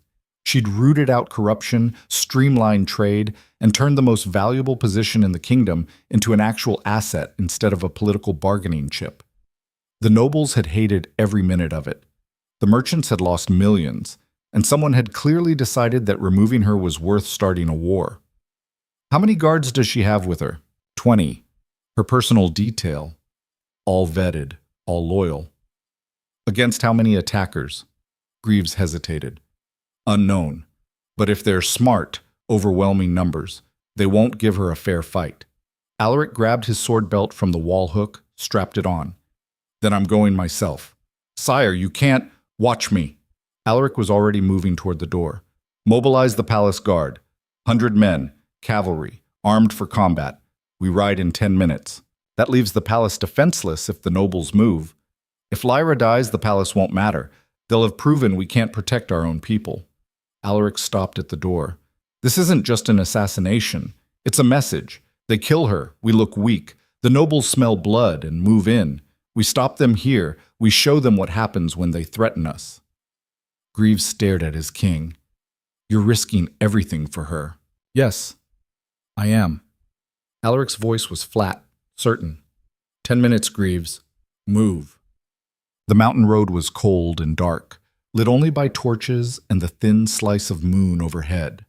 Lyra rode near the front of the convoy, Marcus beside her, 20 guards spread out in formation. They'd been traveling for 6 hours, and her body ached from the saddle. We should stop, Marcus said. Rest the horses. Not yet. I want to put more distance between us and the pass before we camp. Lyra scanned the tree line. Something felt wrong. The road was too quiet, the forest too still. How much farther to the way station? 2 hours? Maybe 3? Depends on the... The first arrow came out of the darkness without warning, taking the lead guard through the throat. He fell from his horse without a sound. Ambush! Marcus screamed. Get the governor down! More arrows. 3, 5, a dozen, coming from both sides of the road. Men appeared from the trees. Not bandits, professionals, wearing dark leather and moving with military precision. 40, maybe 50 of them. Lyra's guards formed up around her, shields raised, but they were outnumbered 2 to 1. The attackers came in fast, swords out, going for the horses first. Fall back! Lyra drew her own blade, a short sword Marcus had insisted she carry, more for show than use. She'd never actually needed it until now. Defensive formation! Protect the... Her horse screamed and went down, an arrow in its flank. Lyra hit the ground hard, rolled, came up with sword ready. An attacker lunged at her. She sidestepped, barely, felt his blade slice her shoulder. Pain flared hot and sharp. Marcus appeared from nowhere, drove his sword through the attacker's ribs. Move, now! They ran.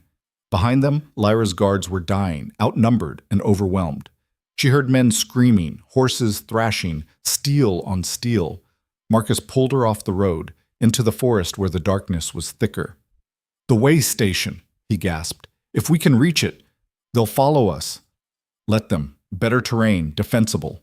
Marcus was bleeding from a cut above his eye. Go, I'll slow them down. No. We stay together. Lyra. He grabbed her shoulders, looked her in the eyes. You're the governor. You're worth 50 of me. Get to the way station. Barricade yourself in. Hold until help arrives. Marcus, that's an order. He shoved her deeper into the trees. Go! Then he turned and ran back toward the road, shouting to draw attention. Lyra heard fighting, heard him cursing, heard attackers giving chase. She ran the other direction, lungs burning, blood soaking through her sleeve. The way station was a small stone building used by travelers. 2 rooms, thick walls, 1 door, narrow windows. Lyra reached it 10 minutes later, gasping, her shoulder screaming with every movement. She slammed the door shut, dropped the bar across it, looked around. Empty. Fireplace cold. No supplies, no weapons, no way out except the door she'd just barred. Perfect. Outside she heard voices. Footsteps. Men spreading out, surrounding the building. She's inside. A woman's voice, cultured and cold. 20 men on the perimeter. No one gets in or out. We wait until morning, then burn her out. Lyra pressed her back against the wall, trying to control her breathing. Her shoulder throbbed. Blood dripped onto the floor. She had 1 sword, no backup, no plan, and dawn was 4 hours away. 4. Alaric rode like the mountain itself was chasing him, 100 guards thundering behind him. They'd covered half the distance to the ambush point when a rider appeared from the opposite direction, horse, lathered, and wild-eyed. Your Majesty! The man reined up hard. Governor Vale's convoy. They're under attack. Most of the guards are dead. The governor escaped into the forest. Attackers have her pinned in the old way station. How many attackers? At least 50. Professional fighters. The rider was shaking. Sire, I barely escaped. They're not taking prisoners. Alaric didn't slow. Show me the fastest route. They cut cross-country, abandoning the road for rougher terrain that cost them speed but gained them surprise. An hour later, they crested a ridge and saw the way station below. A small stone structure surrounded by armed men, torches marking the perimeter. Dismount, Alaric ordered quietly. We go in on foot. Silent approach until we're close enough to matter. Then we hit them hard and fast before they know we're there. His guards spread out, moving through the trees like ghosts. Alaric counted attackers, 30 visible, probably more in reserve. The stone building sat in the middle, dark and silent. If Lyra was inside, she was either hiding or already dead. He chose to believe the first option because the alternative would make him do something stupid. 50 yards out, one of the attackers spotted them. Contact! North side! Stealth evaporated. Alaric drew his sword and charged. The first attacker died before he could raise his weapon. Alaric's blade took him in the chest, punched through leather armor like paper. The second got his sword up, but Alaric was faster, knocked it aside, drove his pommel into the man's face. Bone crunched. The man fell. Around him, his guards crashed into the ambushers with calculated violence. Steel rang against steel. Men screamed. Blood sprayed black in the torchlight. Alaric fought through 3 more attackers, moving toward the way station. An arrow whistled past his head, close enough to feel the wind. He grabbed a dead man's shield, raised it, kept moving. Someone tackled him from the side. They went down hard, rolling, grappling. The attacker was strong, well-trained. Got a knife out, aimed for Alaric's throat. Alaric caught his wrist, twisted, felt something snap. The man screamed. Alaric took the knife, used it, moved on. He reached the way station door. Lyra, it's Alaric, open up! No response. Behind him, the fighting was chaos. His guards had the numbers, but the ambushers had position. It was turning into a meat grinder. Lyra! He pounded on the door. I know you're in there. Open the door. A voice from inside. Faint. Prove it's you. What? Anyone could claim to be the king. Prove it. Even now, even surrounded by men trying to kill them, she was suspicious. It would have been funny if they weren't both about to die. You told me trust was a choice to believe despite not knowing, Alaric shouted. I told you I was afraid of it. You said that's what makes it matter. Now open the damn door before we both get killed. A pause. Then the bar scraped back and the door opened. Lyra stood there, pale and blood-soaked but alive. Her eyes met his and something in them cracked. Relief. Maybe. Or recognition. You came, she said. Obviously. Alaric stepped inside, slammed the door shut behind him. You're bleeding. Shoulder wound, I'll live. She looked past him at the barred door. How many did you bring? 100 guards. We're outnumbered, but we have surprise. Alaric moved to the window, looked out. His forces were pushing the ambushers back, but it was costly. Bodies on both sides. We need to break their command structure. Cut the head off, and the body dies. The woman giving orders. I heard her voice, cultured, educated, not a common mercenary. Lyra joined him at the window, her good arm pressed against the wound in her shoulder. She's watching from somewhere safe. Then we find her and end this. How? We're pinned in here. Alaric turned to look at her, really look at her. Blood in her hair, dirt on her face, exhaustion in her eyes. But underneath all that, steel. She'd survived an ambush, escaped into hostile territory, barricaded herself in a building with no supplies or backup, and she was still thinking tactically instead of panicking. She was extraordinary. We don't stay pinned, Alaric said. We go out there and finish this. That's suicide. Probably, but it's also the last thing they'll expect. He checked his weapons, sword, knife, the dead man's shield he'd carried here. You stay here. Keep the door barred. When it's over, I'll come back. No. He looked at her. That wasn't a suggestion. And I don't take orders well. Lyra picked up her sword with her good hand. You came here to save me. Fine, I'm saved. Now we save your men together. You're wounded. So are half the people out there. Doesn't mean we stop fighting. She moved to the door, started lifting the bar. Besides, you'll need someone watching your back. Alaric caught her hand. Lyra, don't. She met his eyes. Don't tell me to hide while you risk your life. Don't tell me to be safe while people die protecting me. I'm the governor of the Northern Pass. This is my convoy, my guards, my responsibility. If we're going out there, we go together. He should have argued, should have ordered her to stay, to be smart, to survive. Instead, he nodded. Together. They opened the door and stepped into hell. The fighting had spread across the clearing, knots of combat everywhere. Alaric's guards were holding, but barely. Bodies littered the ground. His people, the attackers, impossible to tell them apart in the darkness and blood. Alaric moved left, Lyra right, both cutting through the chaos. An attacker came at him with a spear. Alaric deflected it with his shield, closed the distance, drove his sword through the man's gut. The attacker fell. Another replaced him immediately. Lyra fought with her left hand, her right arm hanging useless. She was slower than she should be, her movements defensive, reactive. An attacker saw the weakness, pressed the advantage, got inside her guard, raised his sword for a killing blow. Alaric was there first. His blade took the attacker in the neck, nearly severed the head. Blood sprayed. The man collapsed. Stay close. Alaric pulled Lyra behind him. Don't separate. They moved as a unit through the battlefield, covering each other's weaknesses. Alaric saw Greaves across the clearing leading a group of guards against a cluster of attackers. The Castellan was bleeding from multiple wounds, but still fighting, still shouting orders. And there, at the tree line, a figure in dark clothing, watching the battle with cold calculation. The woman had to be. There, Alaric pointed. The commander. Lyra looked, nodded. If we can reach her, we end this. Alaric started moving toward the tree line. Lyra followed, both of them cutting through anyone who got in their way. They were halfway there when the woman noticed them. She said something to the men around her, 6 guards, all heavily armed, and they moved to intercept.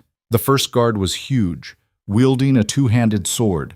He swung it in a wide arc meant to decapitate both of them. Alaric ducked under it, came up inside the man's reach, drove his sword up through the guard's armpit. The big man fell, screaming. Lyra took the second guard, sidestepped his lunge, used his momentum against him, tripped him, and drove her blade down through his back. He stopped moving. 4 left. They came all at once, coordinated, professional. Alaric blocked 2 attacks, couldn't stop the third. A sword sliced his thigh, shallow but painful. He stumbled. One of the guards saw the opening, moved in for the kill. Lyra stepped between them, blocked the strike with her own blade. The impact sent shockwaves through her wounded shoulder. She screamed but didn't fall back.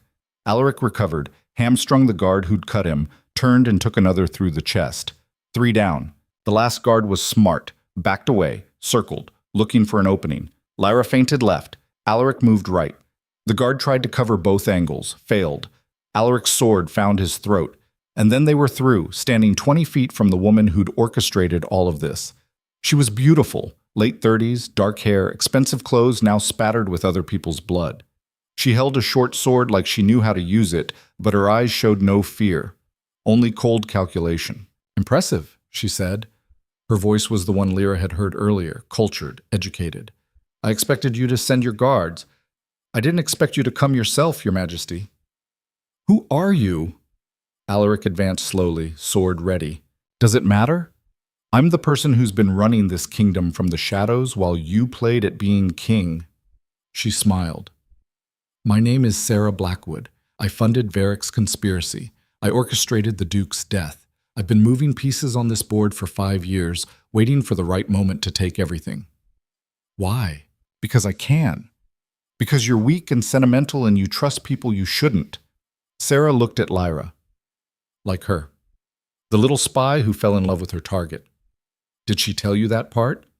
That she was supposed to manipulate you, earn your trust, and destroy you from within?" Alaric felt ice flood his veins. He looked at Lyra. She'd gone pale. "That's not—" "Oh, but it is." Sarah's smile widened.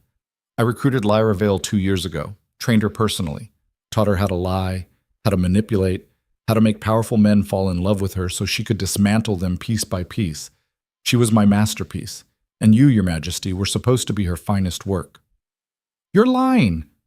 Alaric's voice was steady, but his grip on his sword wasn't. "Am I?" "Ask her." Sarah gestured at Lyra. "Ask her who really sent her to your palace. Ask her who taught her to play the grieving sister. Ask her why her brother really died, because it wasn't protecting you. He died because I ordered him to sacrifice himself to give Lyra a believable backstory." Alaric turned to Lyra. "Tell me she's lying." Lyra's face was a mask of anguish. "Alaric, tell me." "She's not lying." Lyra's voice broke. "About how it started. I was recruited to infiltrate your court, to earn your trust, to destroy you. That was the mission. That was who I was supposed to be." Something in Alaric's chest shattered. "And everything since then? All of it was a lie?" "No." Lyra stepped toward him. "Listen to me. It started as a mission, but it changed. You changed it. I changed. Everything I've done for the last 6 months, every choice I've made, that was real. The person I became with you is real." "Convenient revelation. Considering you're about to die. It's the truth." "How do I know that?" Alaric's voice was raw. "How do I know any of this is real? You lied about who sent you. You lied about your brother. What else did you lie about?" "Nothing. Everything that mattered was true." Lyra was crying now, tears cutting tracks through the blood and dirt on her face. "I love you. That's real. That's the only thing that matters." Sarah laughed. "Touching, but irrelevant. She served her purpose, kept you distracted while I positioned my real assets, and now she's expendable." She whistled. From the trees, more fighters emerged, fresh troops, at least 30 of them. Alaric's guards were exhausted, depleted. They couldn't survive another wave. "You have a choice, Your Majesty," Sarah said. "Surrender now, abdicate peacefully, and I'll let your people live. Fight, and everyone here dies, including her." Alaric looked at Lyra, at the woman who just admitted she'd been sent to destroy him, the woman he'd trusted despite every instinct screaming at him not to, the woman who claimed to love him. He didn't know what was real anymore, but he knew one thing. "I don't surrender," Alaric said. He raised his sword and charged. The final fight was brutal and desperate and impossibly one-sided.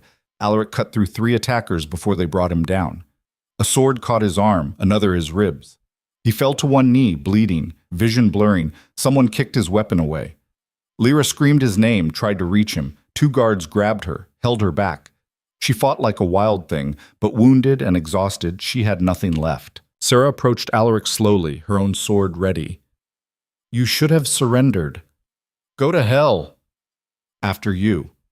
She raised her blade. And then the world exploded with sound, horns, dozens of them, echoing from the ridge above. Alaric looked up through the blood in his eyes and saw banners. Hundreds of them. The palace guard. The full garrison. Every soldier Greaves could mobilize, flooding down the hillside like an avalanche of steel and fury. Sarah's face went white. No, that's impossible. They couldn't have... Greaves.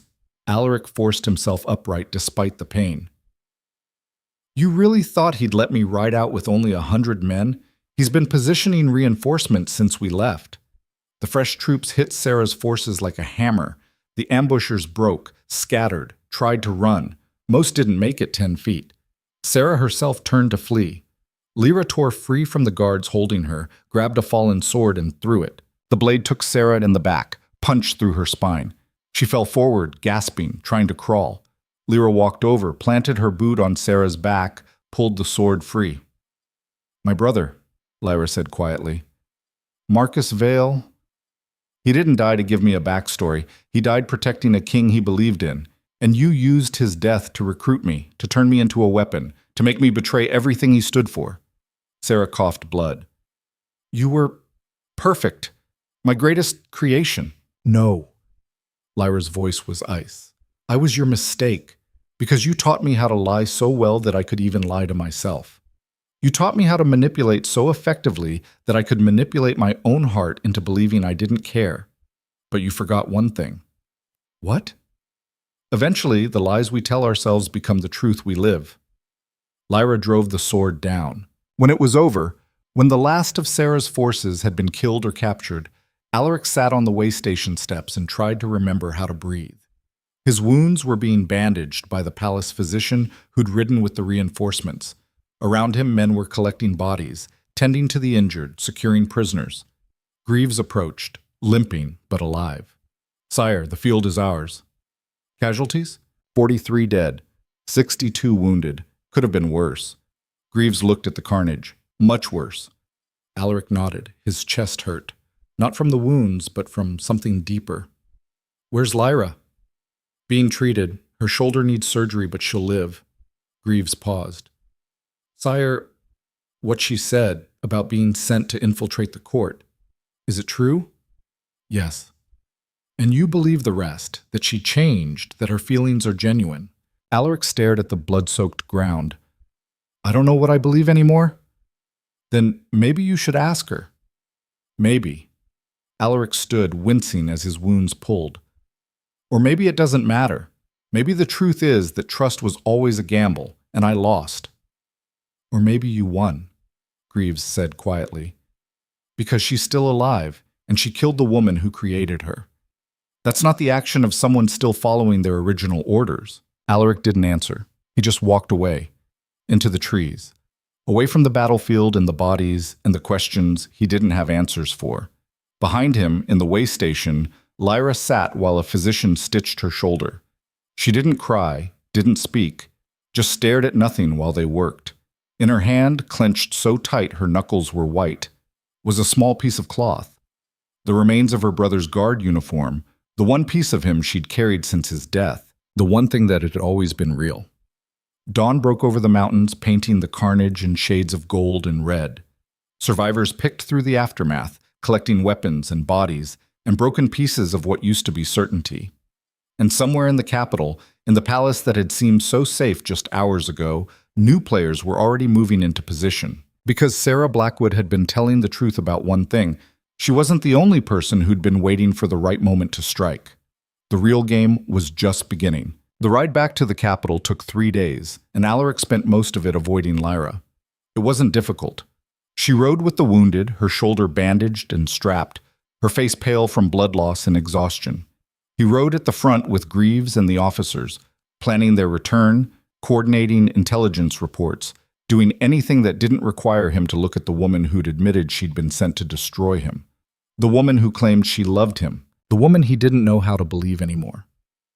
On the second night, they made camp in a valley 20 miles from Greyhold. Alaric stood at the edge of the encampment, watching stars appear one by one in the darkening sky, when Greaves found him.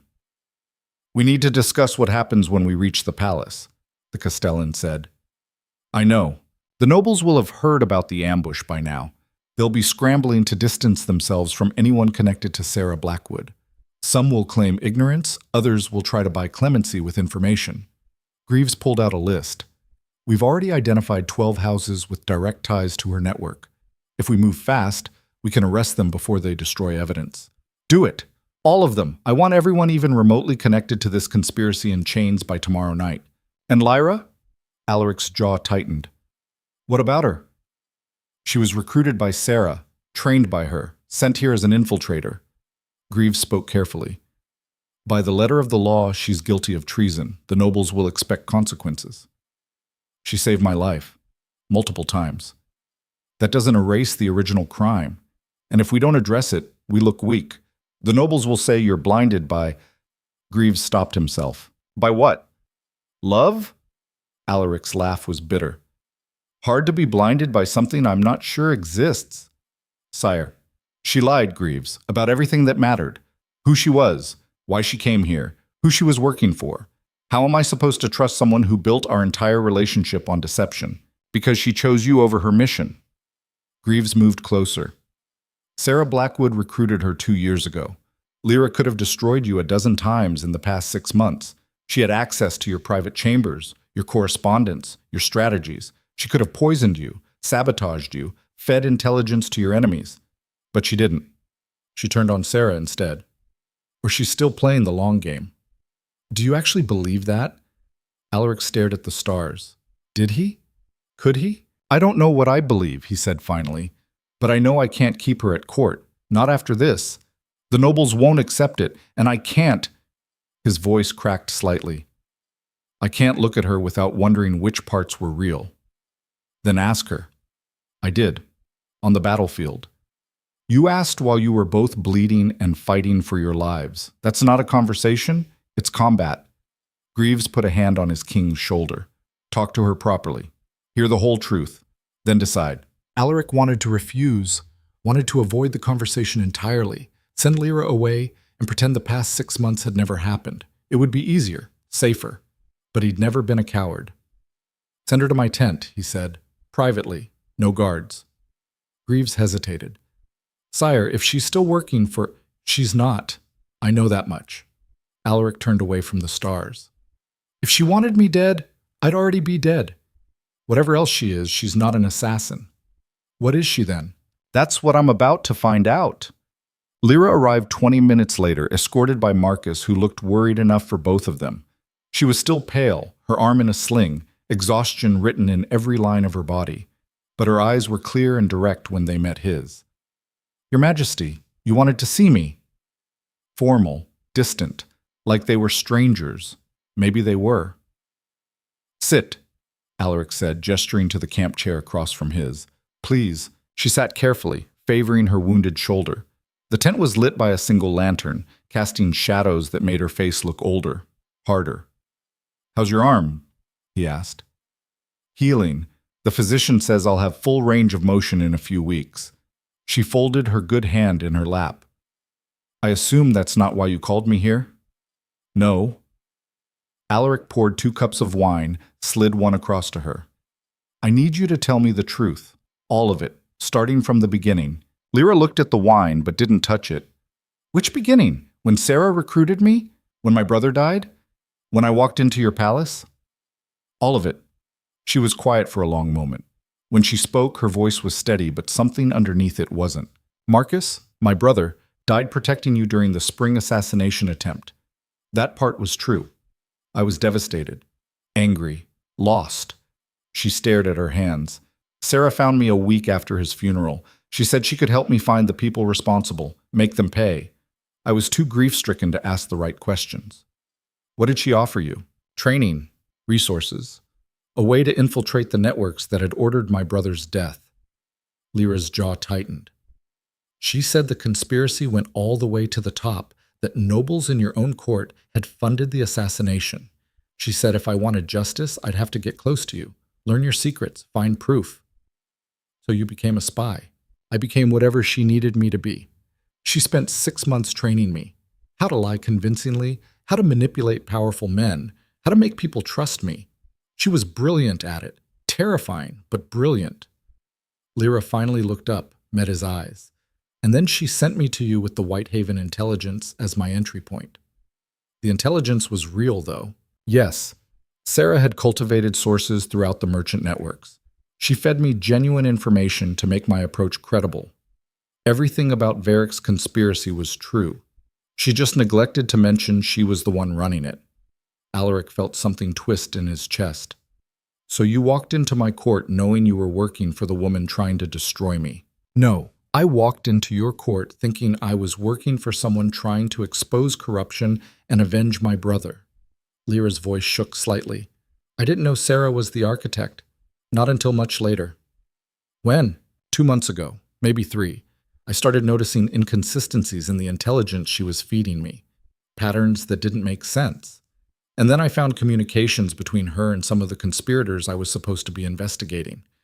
She pulled a folded paper from inside her shirt, stained with blood but still readable. This. I stole it from her private correspondence 3 weeks before the ambush. Alaric took the paper, unfolded it.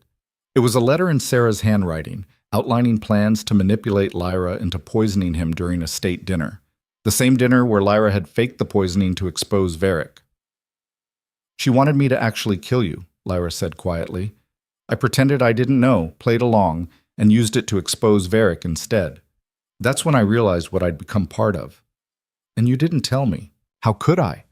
By the way, Your Majesty, I was recruited by a criminal mastermind to infiltrate your court, and I've spent 6 months lying to you, but now I've changed my mind? You would have arrested me on the spot. I should have. Alaric set the letter aside. You committed treason. Whatever your reasons, whatever you believed about Sarah's goals, you still lied your way into my confidence under false pretenses. Yes, I did. Lyra didn't look away. And if you want to execute me for it, I won't fight you. I knew the risks when I chose to turn against Sarah. I knew there'd be consequences. Is that what you want? Execution? What I want doesn't matter. Her voice cracked. What matters is that I failed. I was supposed to be better than this, stronger. I was supposed to avenge my brother by exposing the conspiracy, not by becoming part of it. And instead, She stopped, swallowed hard. Instead, I fell in love with the man I was supposed to betray, and now I don't know which parts of me are real and which are just programming Sarah installed. Alaric stared at her. You think loving me was part of her plan? I don't know, maybe. She trained me to make people care about me, to use affection as a weapon. How do I know my feelings for you aren't just really effective conditioning? Lyra's eyes were wet now, reflecting the lantern light. How do you know they're real? I don't. Alaric stood, moved to the tent entrance, looked out at the camp. That's the problem. You're asking me to trust feelings that might be manufactured, to believe in something that could be just another layer of deception. I'm not asking you to trust anything. Lyra's voice was small, defeated. I'm just telling you the truth. Finally. All of it. What you do with that truth is up to you. Alaric turned back to face her. She looked broken, shoulders slumped, face pale, the fight gone out of her. This was the woman who'd survived an ambush, killed Sarah Blackwood, and helped him dismantle a kingdom-wide conspiracy. Seeing her like this felt wrong. Tell me about your brother, he said. The real story. Not the version Sarah used to recruit you. Lyra blinked, surprised. Why? Because everything else you've told me tonight might be true, or might be tactics. But the way you talk about Marcus, that's real. I can hear it. Alaric sat back down across from her. So tell me, who was he? She was quiet for a long moment. When she spoke, her voice was softer, more vulnerable than he'd ever heard it. He was my best friend. We grew up together in the southern provinces. Our parents ran a merchant house, nothing fancy, but comfortable. Marcus was 3 years older, and he always looked out for me. Taught me to ride, to read, to think for myself. She smiled, sad and distant. When he told me he was joining your guard, I thought he was insane. We had a huge fight about it. I said he was throwing his life away to serve some king he'd never met. He said... She paused, collecting herself. He said that some things are worth dying for, even if you never meet the person you're dying to protect, because the idea of them matters more than the reality. Did you believe him? Not then. I thought he was being naive. Lyra's hands twisted in her lap. But when I got the letter saying he'd died protecting you, that he'd literally used his body to shield you from crossbow bolts, I realized he'd been right. He found something worth dying for, and I spent 2 years trying to understand what that something was. Is that why you really came here? Not for Sarah's mission, but to understand what your brother saw in me? Maybe. I don't know anymore. My motivations got so tangled up that I can't separate them. She looked at him directly. But I know that somewhere along the way I stopped seeing you as a target or a mission or a puzzle to solve. You became a person, someone complicated and difficult and surprisingly kind when you thought no one was watching, someone who actually gave a damn about doing the right thing even when it cost him. That's a generous interpretation. It's the truth. Your nobles think you're cold and ruthless, but I've seen you spare people who betrayed you because you understood why they did it. I've watched you make decisions that cost you political capital because they were morally right. I've seen you struggle with trusting me because trust terrifies you, but you did it anyway. Lyra's voice dropped to almost a whisper. That's who you are when you're not performing for court. And that's the man I fell in love with. Alaric felt something in his chest constrict. How do I know that's real? How do you know it's real? Because I had every opportunity to walk away, and I didn't. Because when Sarah ordered me to poison you, I faked it instead. Because when her ambush came, I could have let you die and claimed I was a victim too, but instead I fought beside you. Lyra stood, unsteady. I can't prove my feelings are real, Alaric.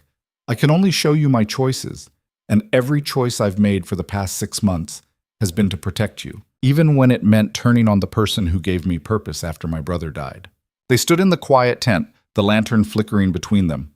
Outside, the camp was settling for the night, voices fading, fires burning low. What do you want from me? Alaric asked finally. Nothing. I know I don't deserve anything.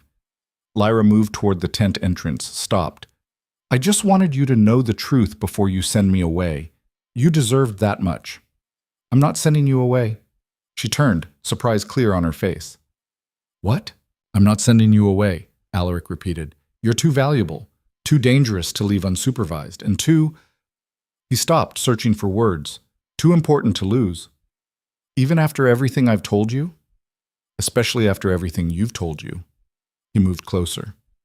You could have lied, could have maintained the fiction that you were innocent, but you told me the truth knowing it might cost you everything. That takes courage. Or stupidity. I haven't decided which. Probably both. Probably. Alaric was close enough now to see the fear in her eyes, the hope fighting not to show itself. Here's what's going to happen. You're going to continue as governor of the Northern Pass. You're going to root out every last piece of Sarah's network. And you're going to do it under constant scrutiny because the nobles are going to be watching for any sign you're still working an agenda. And if they find something, they won't, because you're not. He said it with certainty he didn't quite feel, but needed to project. You made your choice when you killed Sarah. You chose me over her, over the mission, over everything she made you. Lyra's eyes were wet again. You're trusting me. After everything. I'm choosing to trust you. There's a difference. Alaric reached up, touched her face, gently, because she was still wounded and exhausted. Trust isn't about certainty. It's about deciding someone is worth the risk despite not knowing. You taught me that, remember? I remember. Her voice broke.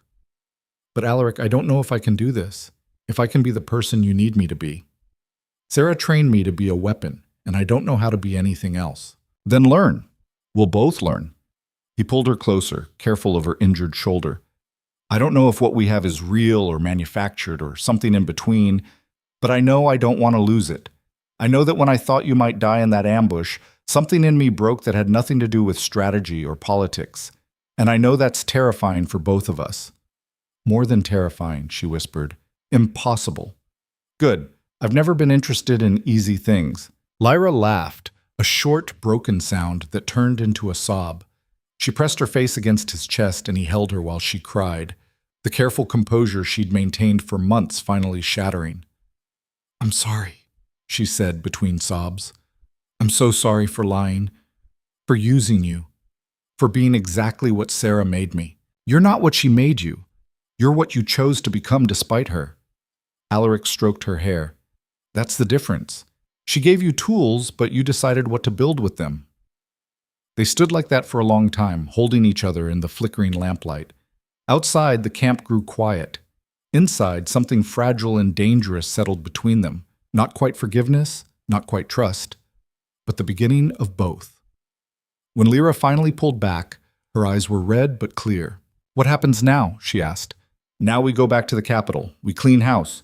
We rebuild." Alaric managed a smile. "And we figure out if this thing between us can survive in daylight.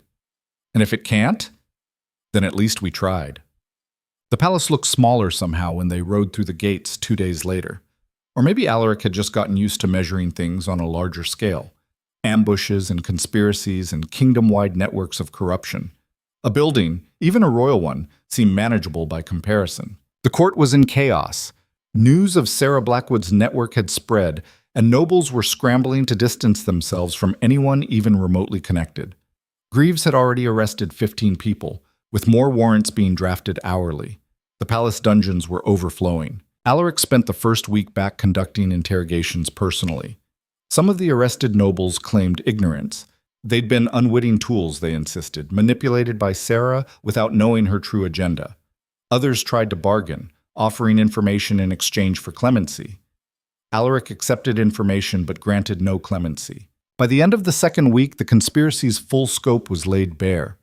Sarah had been building her network for nearly a decade, carefully recruiting nobles who felt overlooked or underappreciated, merchants who wanted fewer regulations, military officers who thought they deserved higher rank.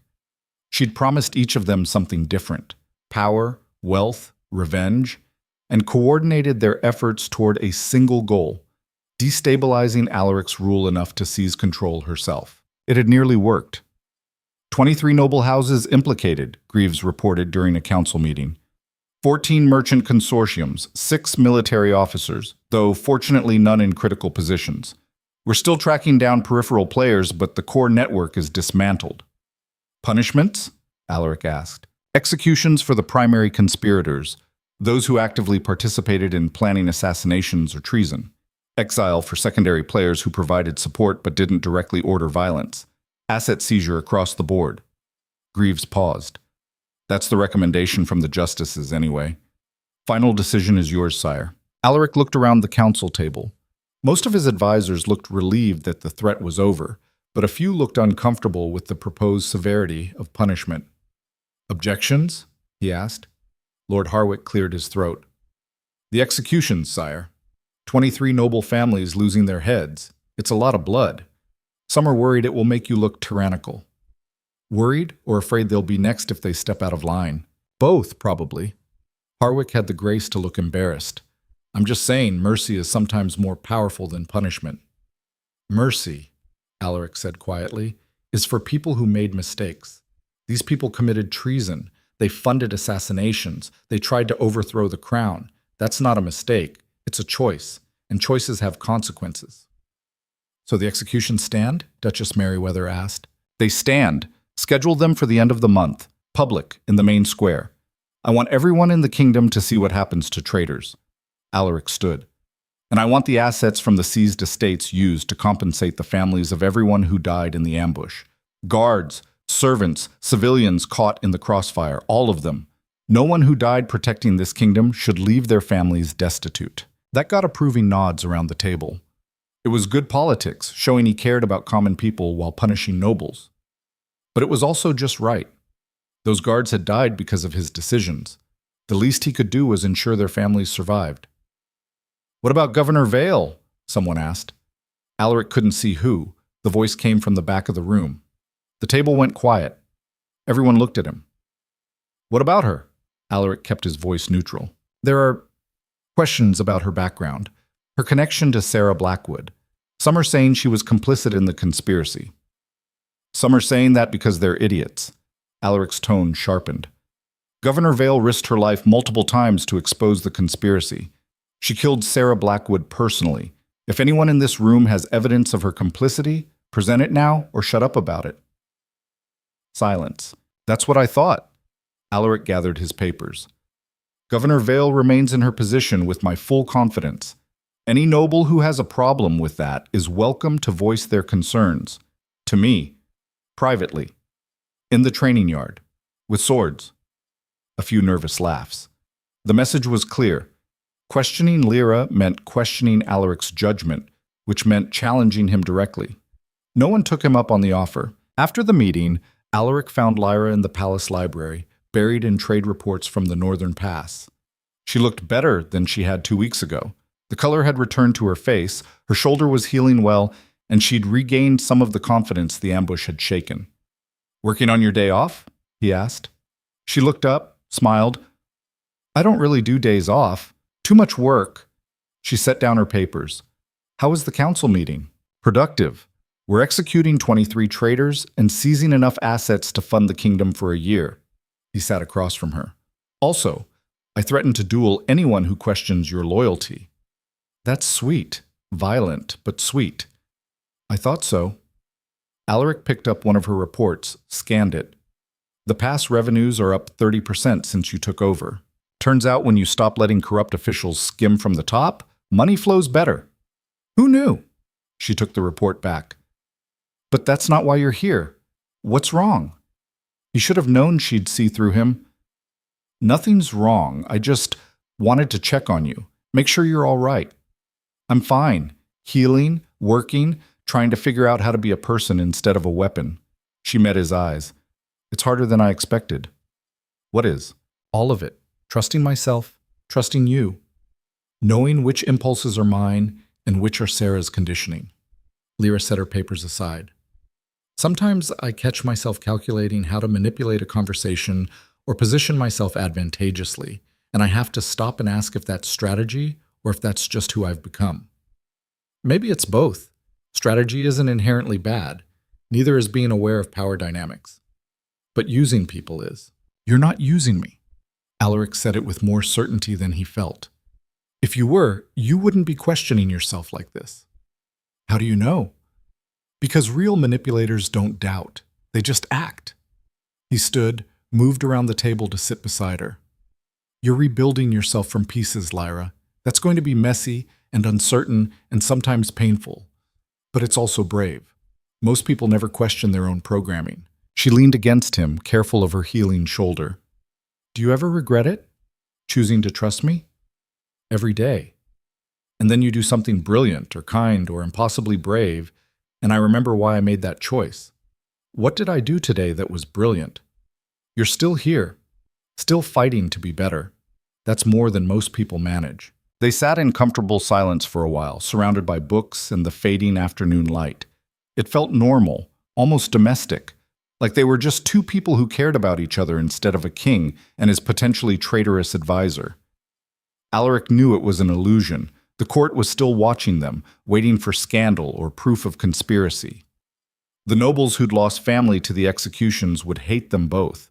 The merchants whose networks Lyra was dismantling wanted her dead. But in this moment, in the quiet library, none of that mattered. "I love you," Lyra said quietly. "I know I don't say it enough. I know you're not sure if it's real, but I need you to know I feel it. Whatever it is, however broken or manufactured it might be, it's real to me." Alaric kissed the top of her head. "I know. And for what it's worth, I love you too, or I'm learning to, or I've been in love with you for months and was too stubborn to admit it. I'm not entirely sure which. Can it be all three?" "Probably."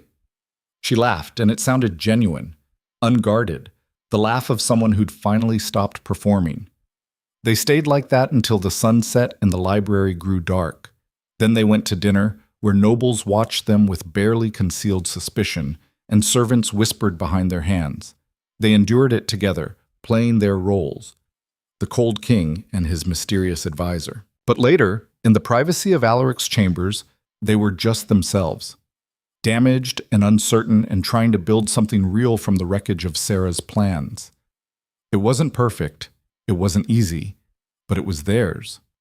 6 months later, Alaric stood on the palace balcony watching the city prepare for winter. The first snow was falling, soft and silent, covering the streets in white. Below in the courtyard, guards drilled in formation. Merchants haggled in the market. Life continued. The executions had been carried out as planned. The conspiracy was broken. The kingdom was stable, more stable than it had been in years. Trade was flowing through the northern pass at record levels. Corruption was being rooted out systematically. The noble houses that remained were either genuinely loyal or too afraid to be otherwise. It should have felt like victory. Instead, it felt like waiting, like standing at the edge of a cliff, knowing something was about to push him over but not knowing what or when. "You're brooding again." Lyra appeared beside him, wrapped in a heavy cloak. "You've been doing that a lot lately." "I'm thinking." "Same thing with you." She leaned on the balcony railing. "What about?" "The future. What comes next? Whether we've actually solved anything or just bought ourselves time before the next conspiracy. Probably the second one. There's always another conspiracy in places like this." She watched the snow fall. "But we'll handle it, like we handled Sarah." "Together?" "Together?" She took his hand, laced their fingers. "Unless you've changed your mind about trusting me." "Every day," he said, echoing their earlier conversation. "And then I remember, you're the most competent, terrifying, brilliant person I've ever met, and I realize I'd be an idiot to push you away. That's the nicest thing you've ever said to me. Don't get used to it. I have a reputation to maintain." She laughed, and the sound carried across the courtyard. A few guards looked up, smiling. They'd gotten used to seeing their king happy, or something close to it. It had been strange at first, the cold, untouchable Alaric Vane showing actual affection, but the kingdom was adapting. "I have something for you," Lyra said, pulling a small box from inside her cloak. "I was going to wait until tonight, but I'm impatient." Alaric took the box, opened it. Inside was a ring, simple silver with a small green stone that matched Lyra's eyes. "It's not a proposal," she said quickly. "Or maybe it is. I don't know. I'm not good at this." She took a breath, steadied herself. "I want to stay. Not just as your advisor or governor, or whatever political position makes sense. I want to stay as your partner. The person who stands beside you when everything goes wrong and helps you fix it. And I wanted you to have something that reminded you I'm choosing that. Every day, despite everything." Alaric stared at the ring. It was possibly the most awkward, earnest, perfect thing anyone had ever said to him. "Yes," he said. "Yes what?" "Yes to staying. Yes to partnership. Yes to whatever this is we're building." He slipped the ring on. It fit perfectly. "And yes, it's definitely a proposal, whether you meant it that way or not." Lyra's eyes widened. "Wait, are you saying—" "I'm saying marry me. Officially, publicly. Make it impossible for either of us to back out when things get hard." Alaric pulled her closer.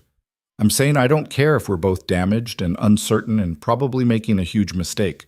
I'm saying I want to spend whatever time we have left turning this broken kingdom into something better. With you." "That's the worst proposal I've ever heard. It's the only proposal you've ever heard." "Fair point." She kissed him, soft and certain. "Yes. Obviously, yes." They stood on the balcony as snow fell around them. Two people who'd found each other in the worst possible way and somehow made it work. The king who'd learned to trust. The weapon who'd learned to be human. It wasn't a fairy tale ending. They'd both done terrible things to survive. They'd both carry scars from the battles they'd fought. And there would be more battles, more conspiracies, more threats, more moments of doubt, but they'd face them together. In the city below, bells started ringing, not alarm bells, but the cathedral bells marking the hour. The sound echoed across Greyhold, clear and bright. "We should probably tell people," Lyra said, "about the engagement, before rumors start." "Let them rumor. We'll announce it when we're ready." Alaric held her close, breathing in the scent of snow and her hair. "Right now, I just want this moment, this certainty." "What certainty?" "That whatever else I've gotten wrong in my life, choosing you was right." Lyra didn't answer with words. She just held him, while snow fell and bells rang and the kingdom moved forward into winter. Later they would return inside. They would plan the announcement, manage the political fallout, navigate the complex machinery of running a kingdom. They would argue and compromise and drive each other half crazy with their respective brands of stubbornness. But in that moment, on the balcony in the falling snow, they were just two people who'd found something worth fighting for. Each other. And that, Alaric thought, was worth every risk he'd taken to get here. The snow fell heavier, covering the palace grounds in silence. Inside the great hall, Servants were preparing for the evening meal. In the war room, Greaves was coordinating intelligence reports. In the dungeons, the last of Sarah's conspirators waited for justice. The kingdom turned, systems within systems, power and politics and endless calculation. But none of it mattered as much as the woman in Alaric's arms, who'd walked into his court with lies and walked out of an ambush with truth, who'd been built as a weapon and chose to become something more, who'd taught a king that trust was choosing to believe despite not knowing, and who'd proven every day since that the choice had been worth making. The bells stopped ringing, the snow continued falling, and in a palace that had seen centuries of kings and queens, victories and defeats, love and betrayal, two people stood together and decided to build something new. Not perfect, not easy, but real.